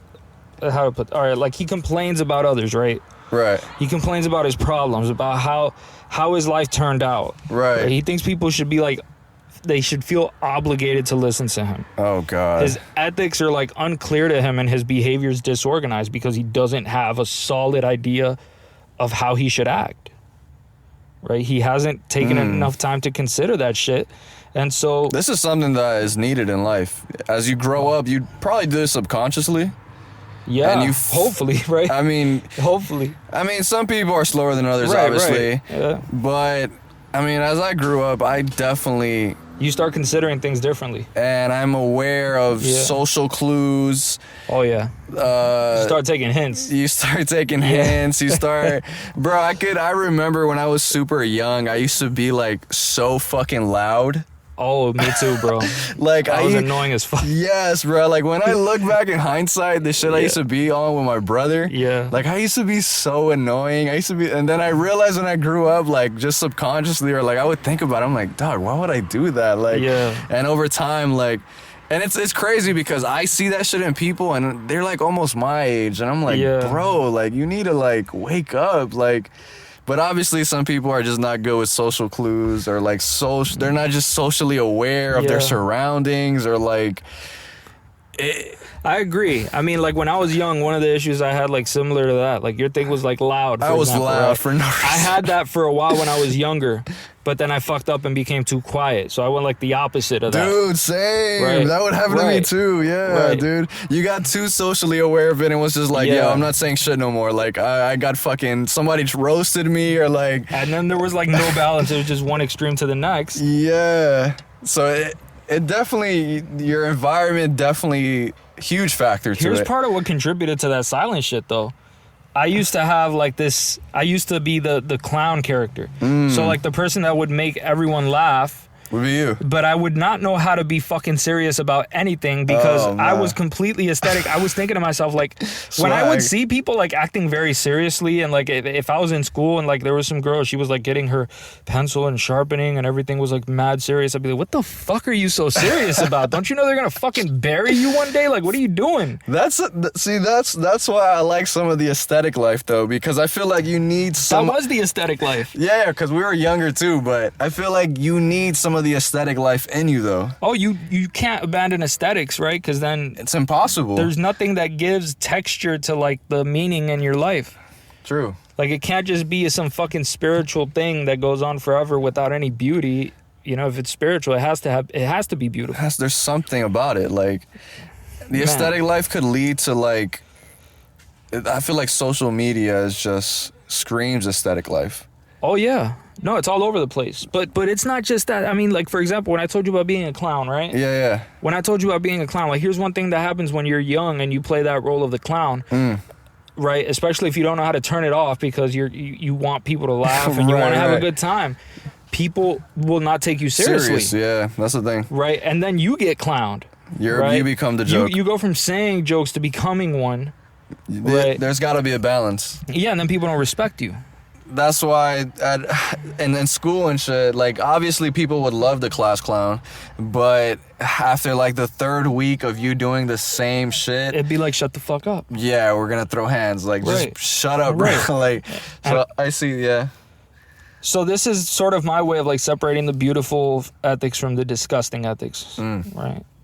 And of course, I wrote down like ethics are about a lot more than just aesthetics, right? So aesthetics are just like the superficial surface of one's ethical behavior. It's like the first layer, if you want to think about it easily. Just the looks, not the soul, not the. Yeah, it doesn't go deeper than that. Yeah, it's just it's just your looks, pretty much. Yeah, I see what you're trying to say. But ethics are like a reflection of your sense of meaning, right? Your integrity, it reflects what you value. What is meaningful to you? Are you a dickhead? Are you a fucking piece of shit person? Are you yeah. For sure. Hitler would no ethics. This guy's No, to him he was very ethical though. That's the fucked up part, right? Like he thought that sick shit was like right. That's what I'm saying. Damn. So it's like fucked up in that sense, right? Those were his ethics. Those were what he thought was good. Yeah. It's sick, but yeah. So if you find meaning in something, like your behavior is gonna show it. Was Hitler religious? Yeah, he was supposed to be a Catholic. Really? The Catholic Church went along with that shit. I was like, what the fuck? No I wasn't way. there, don't get me wrong, but like, you know, like just seeing the history of it, I was like, what the fuck? You guys went with that? Like, fuck. That's interesting. Fucking. I also seen. Did you see that fucking picture I sent you of the baseball field about the Freemasons? The baseball field? Yeah, Oh. that the Freemasons supposedly invented baseball. It's possible that a Mason was the one that invented baseball. I think that's actually true, by the way. I mean, the Don't whole quote me on that, but geometric diamond. Yeah, don't quote me on that, but I do think it's true. Wow. I read that on Twitter, by the way, by a random ass person. I mean, that Shaq is a Mason, for example. You seen that, bro? Right. Yo, I did not know this. Oh, yeah. I didn't know he was. I know there's like a bunch of celebrities who are in it, but I didn't know he was that fucking open about it. Yo, he Yeah, he's literally, been open. dude, he literally just popped it and said it on fucking ESPN. I was like, Yeah. yo, he's wildin'. When did he talk about it on ESPN? Was that? I don't know. I don't know the exact year. I seen that shit on YouTube or some shit. I'll tell you later. I But don't have a problem with anyone being a Mason. no, I don't give a but- shit. But it's just like it's interesting when people actually represent it. Yeah, usually that's like sort of, it's, I don't want to say it's frowned upon necessarily, It's frowned upon. but usually it's not a flex. You shouldn't do it necessarily, right? No, he flexed it. Yeah. That was. But they do sell the Masonic rings for a reason. So it's like, No, but he said it like, yo, this is my profession. I was like, that's Yeah. like the term he used. I was like, this is funny. yeah, that's a wild way to put it. I guess, look, the last thing I have, just because I do want to show it to you. I want to Yeah. get your thoughts on it too. Okay. That's like 80% of the reason why I say all this shit, because Okay. I do want to hear like what it is that you think about it. So like, here's the last one. It'd be like, all right, if having a sense of meaning, right? Mm-hmm. Having a sense of meaning, that's an experience that you have. Right? Sure. So like you feel like something is meaningful, right? Like your sense of meaning. There's something. Yeah, there's something there. There's a experience that you're having, like the experience you have when you fucking cry, when you fucking feel happy, when you bust a nut. All of the, like, there's different experiences, but there's the experience of feeling. Just that feeling that's unexplainable. Yeah, like there's a sense of meaning, right? There's a sense of purpose behind what you're doing. It's not for no reason. It's bigger than you. It goes outside of just you. This is the thing about the aesthetic life, is like it's just you. That's it. It's just your ego, and that's it. So if there's nothing outside of you, then how can it be meaningful? How can it be meaningful? How can it be of any value if it's just something that's already inside of you? There's nothing to gain from it. But in a sense, though, the person that is living the aesthetic life, Yeah. in a way, he's not even aware of any of these things. So He might not. Yeah, I mean, there's a part of him that is, but there's a possibility they could be that oblivious. yeah. That he's living ignorance to the bliss to the fucking moon. Like, this dude is just like, fuck it. In a sense, That's like the early stage of the aesthetic life. yeah, like, I feel like in a sense, maybe those people, That's like us when we were kids. right, when we were talking about, maybe they view it so differently because they're not aware of the information that. Yeah, they haven't thought about it beyond that. So in a sense, maybe it is meaningful to them. Well, it provides, I don't want to say meaningful, because I think meaningful has to do with, like, it provides you with, there's some sense that what you're doing is important, And in no way Right. living that aesthetic life. There is no... And the aesthetic life, it's just, how do I not be bored? How do I enjoy the present moment? You on know? some like hedonism shit? Yeah, like, hedonistic. It's hedonistic, basically, right? It's just enjoy maximize pleasure and minimize pain. It's an interesting way, man. Right. I mean, I agree with you to an extent, of course, but I'm just trying to play devil's advocate and say like... But they're not external.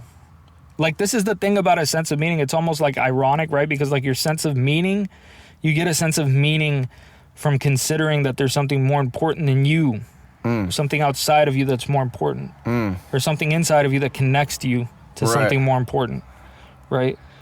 So the thing about that is that like it's still, it looks for something that's outside of you that's very important. Right. And it provides you with a sense of meaning.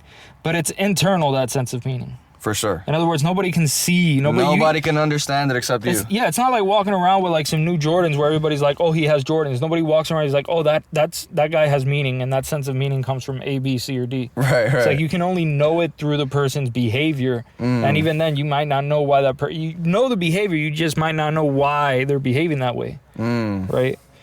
This was a big problem in psychology for a while. Like huge. That's why there was behaviorism, where they were saying like, look, all we can study in psychology is people's behavior. You can't see a thought. So you can't like scientifically examine a thought. How can you, right? You can't see a thought. And they thought at that time that, listen, psychology is only the study of behavior. Right. Right. But then they came along and they were like, no, you can pretty much interpret a lot about the way people think through their behavior. Right. This makes no sense to say that it's just the study of behavior. Right. I see what you mean. It's like in some experiments, for example, it's like, oh, do you see does this certain species of fish see some sort of, ultraviolet rays or whatever, right? Right. And they test it to see through their behavior whether or not they actually see it. And then that tells you something about what it's like for them to see, because they can see that. And they do the same thing with feelings and shit like that, right? Yeah, this is interesting. You make inferences on the basis of behavior. And then psychology turned into the study of mind or mental processes and behavior. That's what it is now? Yeah. Shit, bro. I wanted to get back into Kierkegaard. Yes. There was something he said about, I don't know if you ever seen like his take on love. No, what do you say about love? I wish you had seen it. I don't know, I forgot some of it. Let me see, where's my phone at? I had some notes for it. By the way, Nietzsche has something beautiful to say about about love? About the aesthetics of one's behavior. Oh, tell me, I want to hear it. It was beautiful. I have it in my philosophy book, but fuck, bro. Can you call my phone, dude? Yeah, it's a beautiful it's a beautiful quote that he has about it. I think Kierkegaard's thing was that I remember him saying that a lot of us don't even know what love actually is. Oh yeah. And that I think he was saying along the lines that there's two types of love. There's lust love. Oh yeah. And then there's like, I forgot what the other one was, but like it was something about religion, Christianity. Yeah. Something about that we should love all people. We should love you're calling it? That we should. Dude, I'm retarded. Guys, my phone was literally in front of me. This shit camouflaged. Let me see if I have the Kierkegaard notes. But yeah, it was a quick video I was watching about. Dude, what's up with my phone? Yeah, there's definitely lust that can be considered like one form of what you might call love, but it's sort of like really, it's like huge emotional attachment. Dude, I have a random ass question on my notes for the topics. When did cursing start? Man, that's a good question. And that's like a double entendre. Like, what was the first curse word? Some caveman fucking got hit by fucking stubbed his toe in the middle of the night. Hold up, I'm gonna put this right quick. Oh shit. Dude, how long have we been going for? Pretty long. Alright, it's a quick video. It's like, let me just put like a quick minute of it. Is this the school of life? I don't think so. It's just a video about Kierkegaard on love. I was just watching it. Let me see how long we gone. We've gone an hour and 20 so far. Nice. Wrong-headed or ridiculous. To learn to love. Half of the 19th century in Europe saw the triumph of what we today call romantic love, involving a veneration and worship of one very special person with whose Put a little back. theory, which deliberately upset every leading idea that his own age, in this respect very similar to our own, liked to entertain about the hallowed concept of love. First and most importantly, Kierkegaard insisted that most of us have no idea what love is, even though we refer to the term incessantly. The first half of the 19th century in Europe saw the triumph of what we today call romantic love, involving a veneration and worship of one very special person with whose soul and body we hope to unite our own. Kierkegaard insisted that through concentrating on romantic love, we develop a narrow and impoverished sense of what love should actually be. Love is not, he insisted, the special excitement we feel when in the presence of someone unusually beautiful, pure, or accomplished. That's aesthetic. He proposed that we return instead to an exacting version of Christian love, which commands us to love everyone, starting most arduously with all those who we by instinct consider to be unworthy of love. Kierkegaard made a vital distinction between what in Danish is termed kærlighed, true love, the kind Christians are commanded to give, and elskov, or erotic love. For Kierkegaard, we should learn to love all the many people it would be so tempting to curse and to hate, those whom we believe are mistaken, ugly, irritating, venal, wrong-headed, or ridiculous. To learn to love such people, that is to practice kærlighed, and that is the real accomplishment and the summit of our humanity. It is true love when we can look at someone who appears misguided, lazy, angry, or proud, and instead of labeling them revolting, can wonder with imagination and sympathy how they might have come to be this way. When we can perceive the lost, vulnerable, or hurt child that must lie somewhere within the perplexing or dispiriting adult.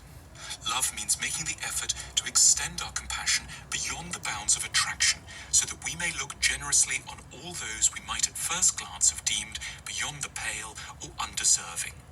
Kierkegaard tells us that if we understood love properly, when we said we loved a person, we wouldn't mean that we admired them, but that we had a handle on all the many difficulties that underpinned their troubling and objectionable sides.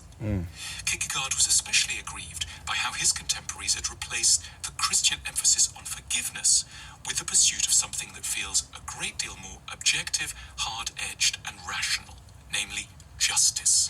The pursuers of justice want to give everyone what they actually deserve. This sounds extremely reasonable until one comes face to face with an uncomfortable fact that if we all actually ended up with what we truly deserved, the world would at once be rendered entirely unlivable. The attempt to pursue justice at all costs, and the belief that doing so is theoretically possible, gives rise to appalling intolerance. For if one really believes that one can be a flawless instrument of righteousness, then there is logically no limit to the degree of rage or the sternness of punishments that can be brought to bear upon wrongdoers. But for Kierkegaard, our goal should not be to try to create a world in which everyone gets exactly what they deserve. It is to try to ensure that as many of us as possible get the kindness that we need.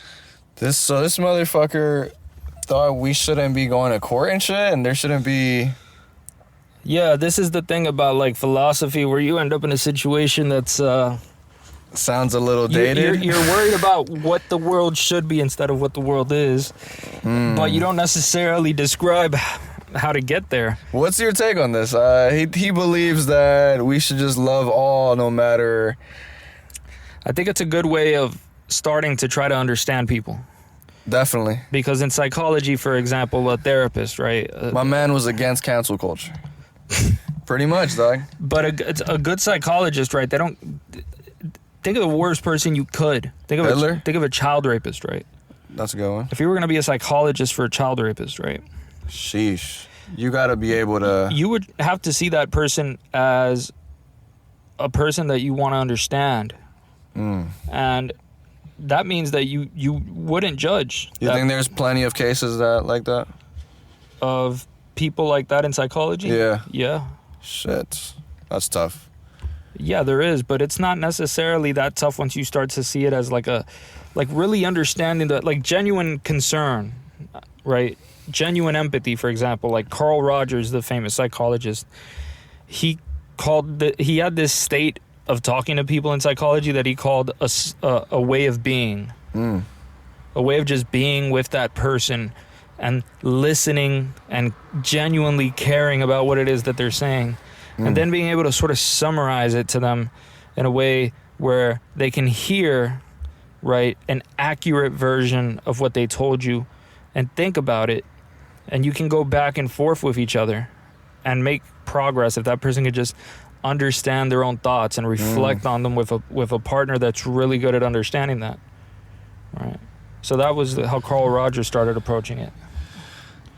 This is off topic, but you just said being, and I just remembered I was watching another philosopher that might be the most confusing one, Martin Heidegger or whatever. Heidegger, where being is, to understand what being is, you have to be being in a being. Like, there's some weird ass. Nietzsche made fun of him. Like, I couldn't even comprehend almost his, like, there was a video I was watching about him. It was just like this. He talked about how things came to be. He's like, by means of a means, or some shit. Didn't he become a Nazi or some shit? Or he worked for like No. Am I thinking of the right fucking guy? Pretty sure. Heidegger or whatever. I think he did become one. Or am I thinking about Kant, who said by means of a means? I don't know. There's so many, dude, that I've been just watching. Because Kant sort of pissed me off at a certain point. What do you say that you don't like? The thing about Kant was, like, he started his critique of pure reason, for example, right? Gotcha.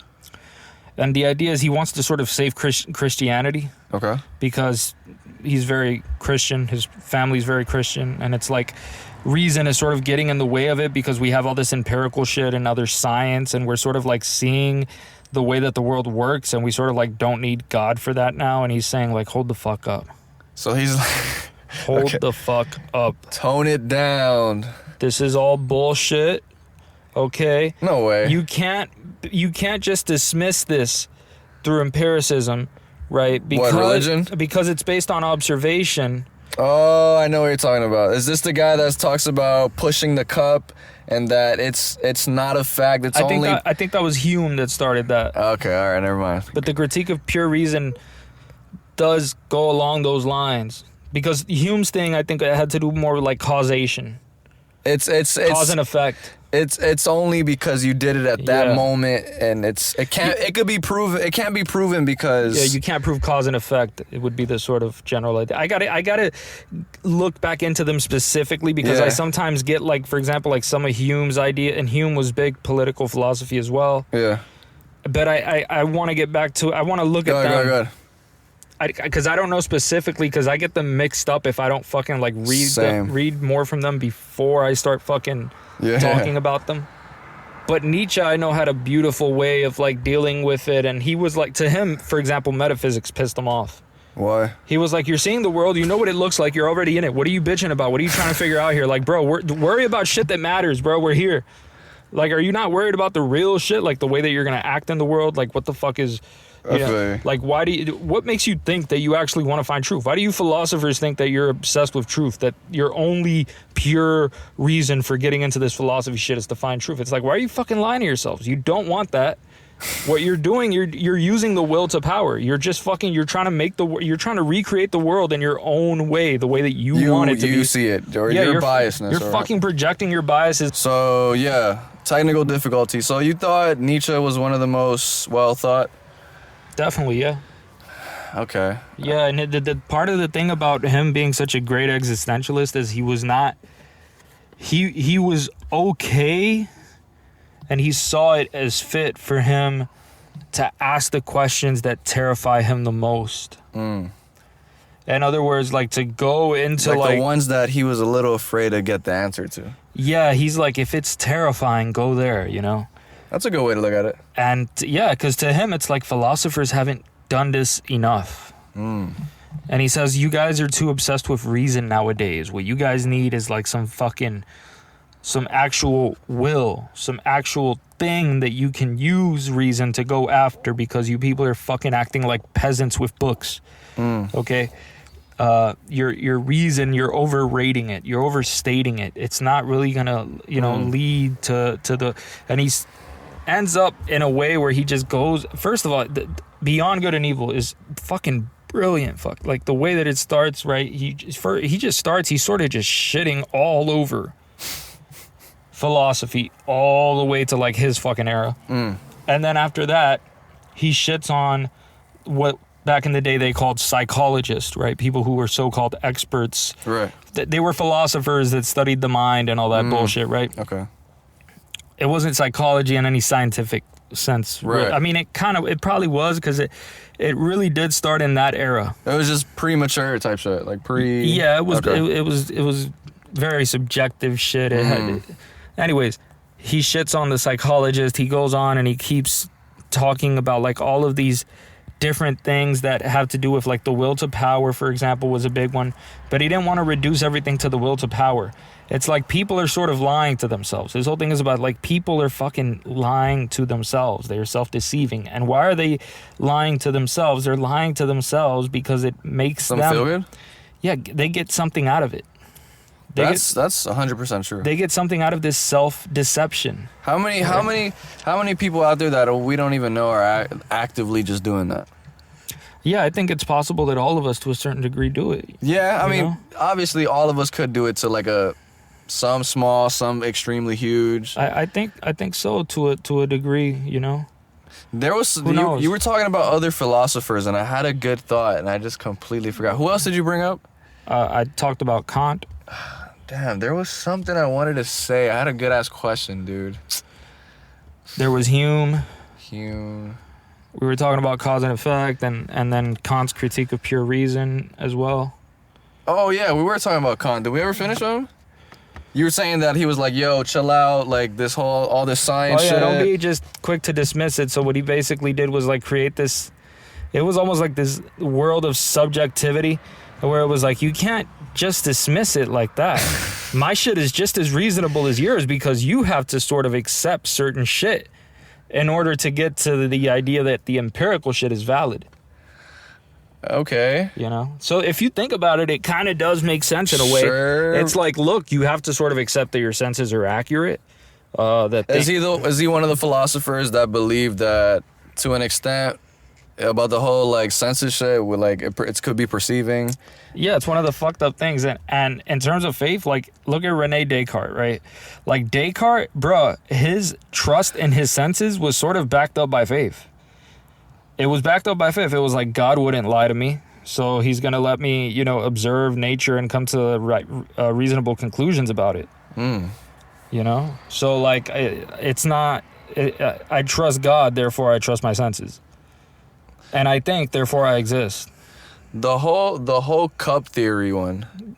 Cup theory, or the one that the cause and effect. My fault. Oh, what do you think about that one? I think that's one of the most interesting. Yeah, it's similar to the thing about the senses, right? In a way that like it sort of casts doubt on the things that to us seem to help us make sense of the information in the world. Yeah, but I feel like wouldn't that be easily debunked? And I think it's about a rain. It's hard to debunk it because here's part of the fucked up part of it. It's unfalsifiable. That's the thing. But okay, what's the cup example? So any example that you can think of, right? Like if I say, for example, that let's say you do anything. I put this cup down right here. Yeah. So every time I do it, it's gonna do that. Yeah. But only because. Well, here's the deal. He doesn't say that it's, that because it's a coincidence. What he says is like, listen. If I throw this down, it's gonna fall. Sure. Right? This is the conclusion that we come up with. And we say that because I let go of it, it falls. Right? And we say that letting go of it is what's causing it to fall because of gravity. Right. Well, this is a claim of cause and effect. But here's the deal. These are two different things. I let go of it and it falls down. That doesn't mean that one causes the other. The only thing I've proven is that one happens and then the other happens in that sequence. So A happens and B happens. If it happens a million times in a row, it's still... If there's one exception to the rule, any way that it goes, you can't prove that one causes the other. This idea of causing something to happen, of the cause, right? So he doesn't believe in... There's this sequence of things that are happening, but you cannot demonstrate that one is the cause of the other. You can't? He says you can't. He says all you can do is observe this is here, and if I do this, every time I do this, that happens. Okay. Every time I do That's the thing about philosophy. It's literally just how you phrase it or how you, like, present it. Because I agree with him, like, of course. Yeah, like, what he's saying is unfalsifiable. In other words, there's no way to, like... say, like, no, dude, that's not right. There's like, no way to disprove it. It's like saying, if I were to say right now, like, okay, you say there's no Santa Claus, but you could go to the North Pole, search everywhere, all over the place, say there's no Santa Claus. That doesn't mean that there's no Santa Claus. That there's not a Santa Claus, like, hiding somewhere. In a North Pole bunker that you just weren't able to find. It's like you're going to say that... I feel like we could shrink this down to a part where we could debunk it. Oh man, that's hard. No? That's hard, man. I'm telling you. Because now I'm thinking like, okay, so I'm thinking, so his thing is this has to cause it, like, in order to debunk it. The thing is, like, you could do it, like, for example, you could try comparing cause and effect in one thing to another. So, like, for example, this is what you do in experiments, right? Sure. If I give one guy that has epilepsy, okay, I give him one epilepsy pill, and he stops having epilepsy. Right. And then I give another guy who has epilepsy the same. I give him a placebo, right? Right. And he keeps having epilepsy. Then I can sort of say, hey, you know, the pill is what does that. Yeah. And then maybe I could switch it. I get one guy, switch it. I give the other guy placebo. And then I give the other guy that had the placebo, I give him the actual pill. And then he stops having seizures. Right? Okay. And then I say, wait a second. So that doesn't... How's there no cause here? Is there no cause? Where he's saying, well, no, these are relationships. Right? We're seeing a relationship. We're making an inference here. We're saying that this causes that, but what we're seeing is just a pattern. And we notice these patterns, and because there's a pattern, we say that it's... We say it's a fact. We say it's cause and effect, right? We say that one thing is causing another, but these are just patterns. So he just believes it's just patterns. He's just saying that you can't really make that leap and say that there's some cause. Was anyone thinking like that before him? Has anyone ever even... Oh, yeah, there's people that go way more abstract. Yeah? And then there's people later on in the 60s that just gave up on reality. For real? They were like, reality? It's like, what do you mean, reality? What are you talking about? It's just power. There's no... Fuck reality. It's just power. That's all it is. Like the postmodernists, right? They gave up. Right. They gave up on metaphysics and reality and philosophy. They were like, fuck all that shit. It's just power. That's interesting, dude. I'm still thinking about just the whole cause and effect thing. Like, damn. I'm gonna find something that debunks that. That's my goal, like, because that's so interesting. Should we go into them the next podcast? What's the game? Hume? I think it was Hume. I don't think it was Kant. Okay, yeah, we could get into Hume. I'm actually try to watch some shit from him throughout the week. Yeah, let's try to go into it. We've gone a minute. Did we gone like an hour and 40 or 30? I think we did it more than enough. Well, you're listening to the best podcast in the earth. The irony. VNA. We'll be back. These guys. He's FaceTime. Let's get it. We're calling up Kev because Kevin from heaven. we gotta make people catch up on Kev. This man is, yo. Hello.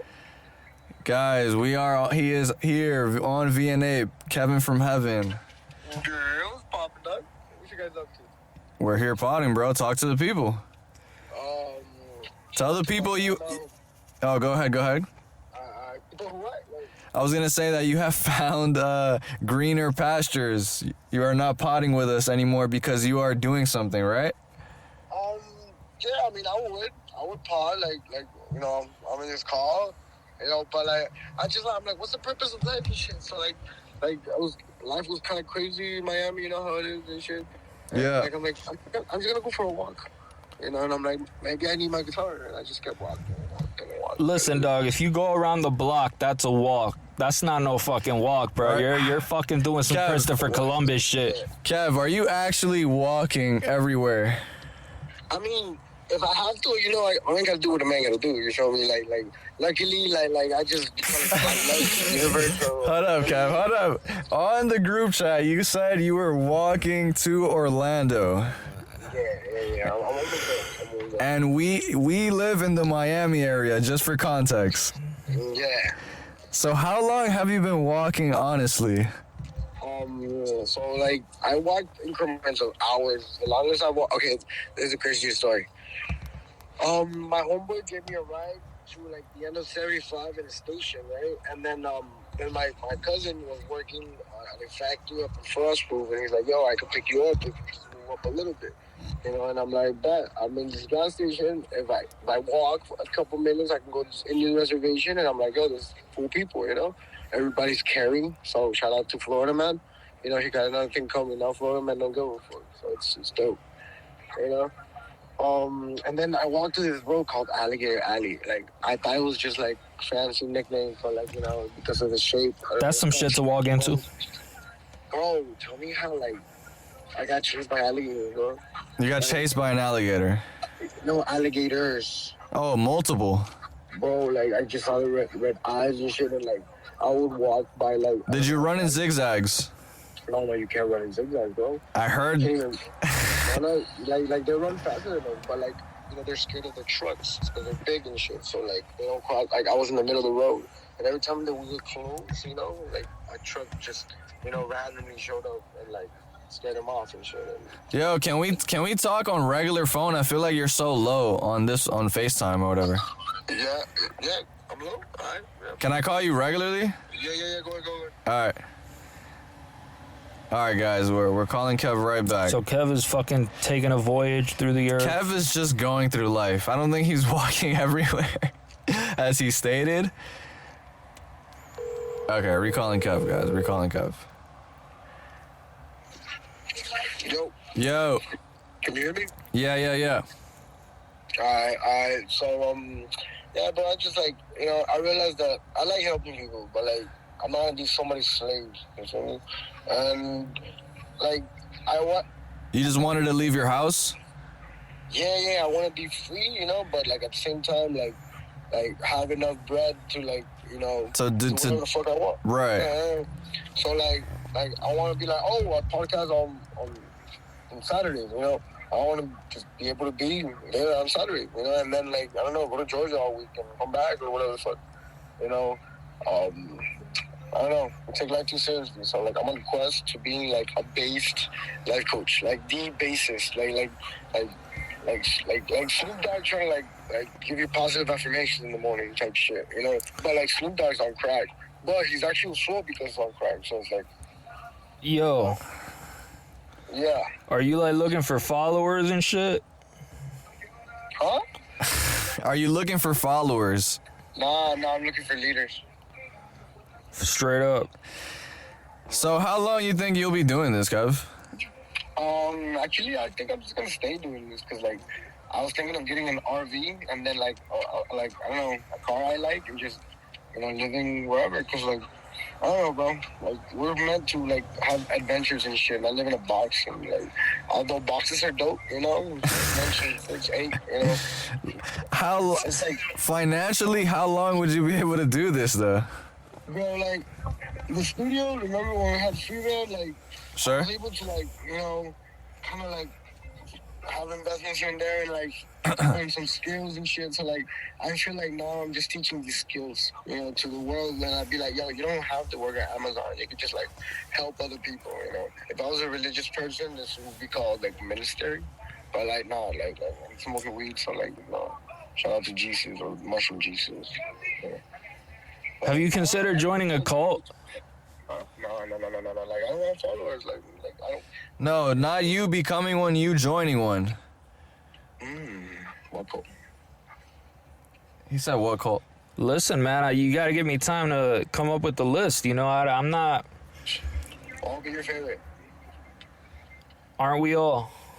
Okay, so where are you right now, Kev? Lake Wales. Lake Wales. Where is that exactly? Is that up like by Orlando? Yeah, north from y'all. Yeah, but like where are you literally like right now? Like are you like on a bench? Like what's going on? Are you with somebody?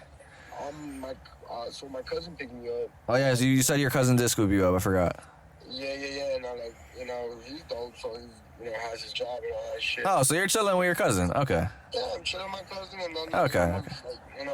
I'm planning the next, I'm not just gonna walk everywhere like in the middle of like. Okay. I figured you weren't gonna walk on some. I thought you were gonna Forrest Gump it, bro. Honestly. Nah, like.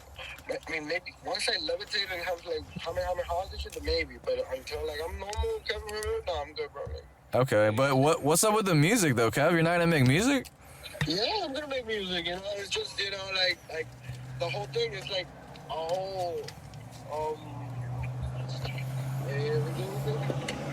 like it's all like social media right now is crazy, and like the way technology is gonna work, and like like we're talking. You guys were talking about the other day, and so was I.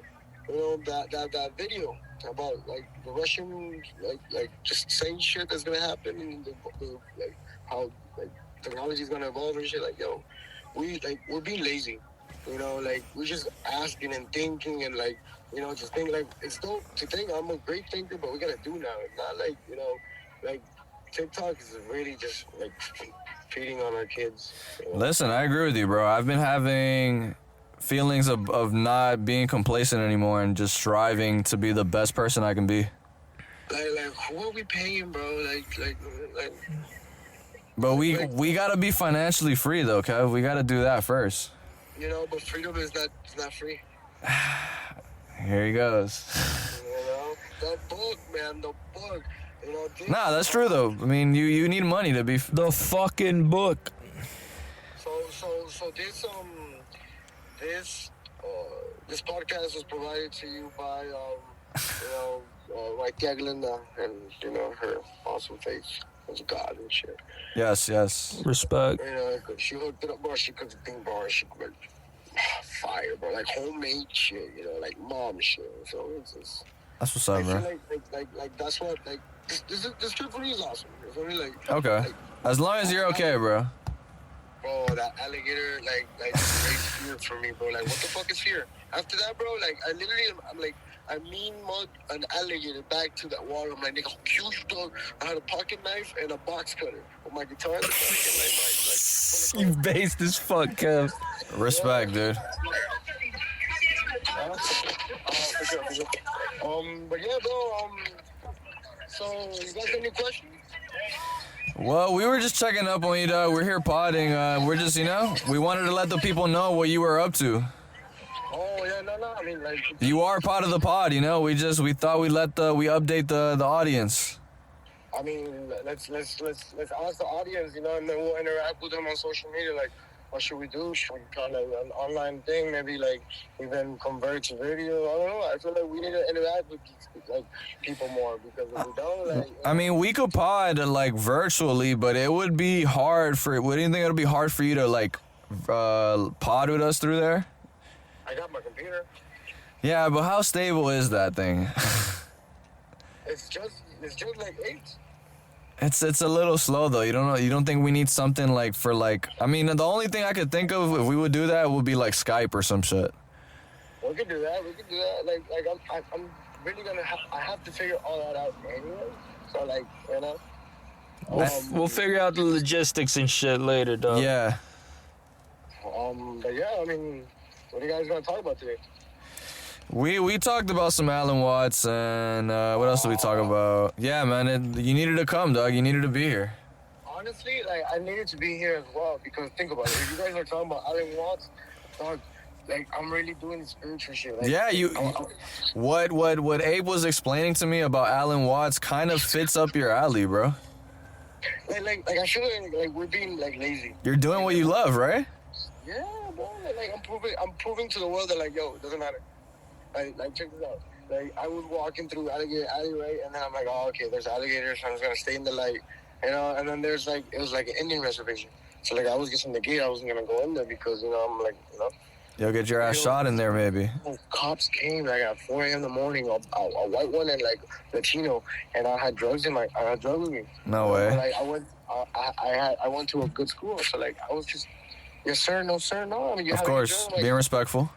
Right. And then they didn't even care about it. They're like, well, we just didn't want you to be crazy. And I'm like, that's what I'm doing. My name's Kevin from Heaven, and like I wish I should be recording all of it, but like I'm lazy. Yeah. So, like until like I'm proving that nobody matters until you care for it. So until like people actually care and like actually record this shit, yeah, bro, I'll be doing my shit. So I gotta go because I'm getting left behind. So. Yeah, no worries. It was nice talking to you, Kev. Be safe, and we will talk soon. Before I leave, like, you got any tips on being based? Ape might give you one. Let me see if I could think of one. Any what? Tips on how to be based. Yeah.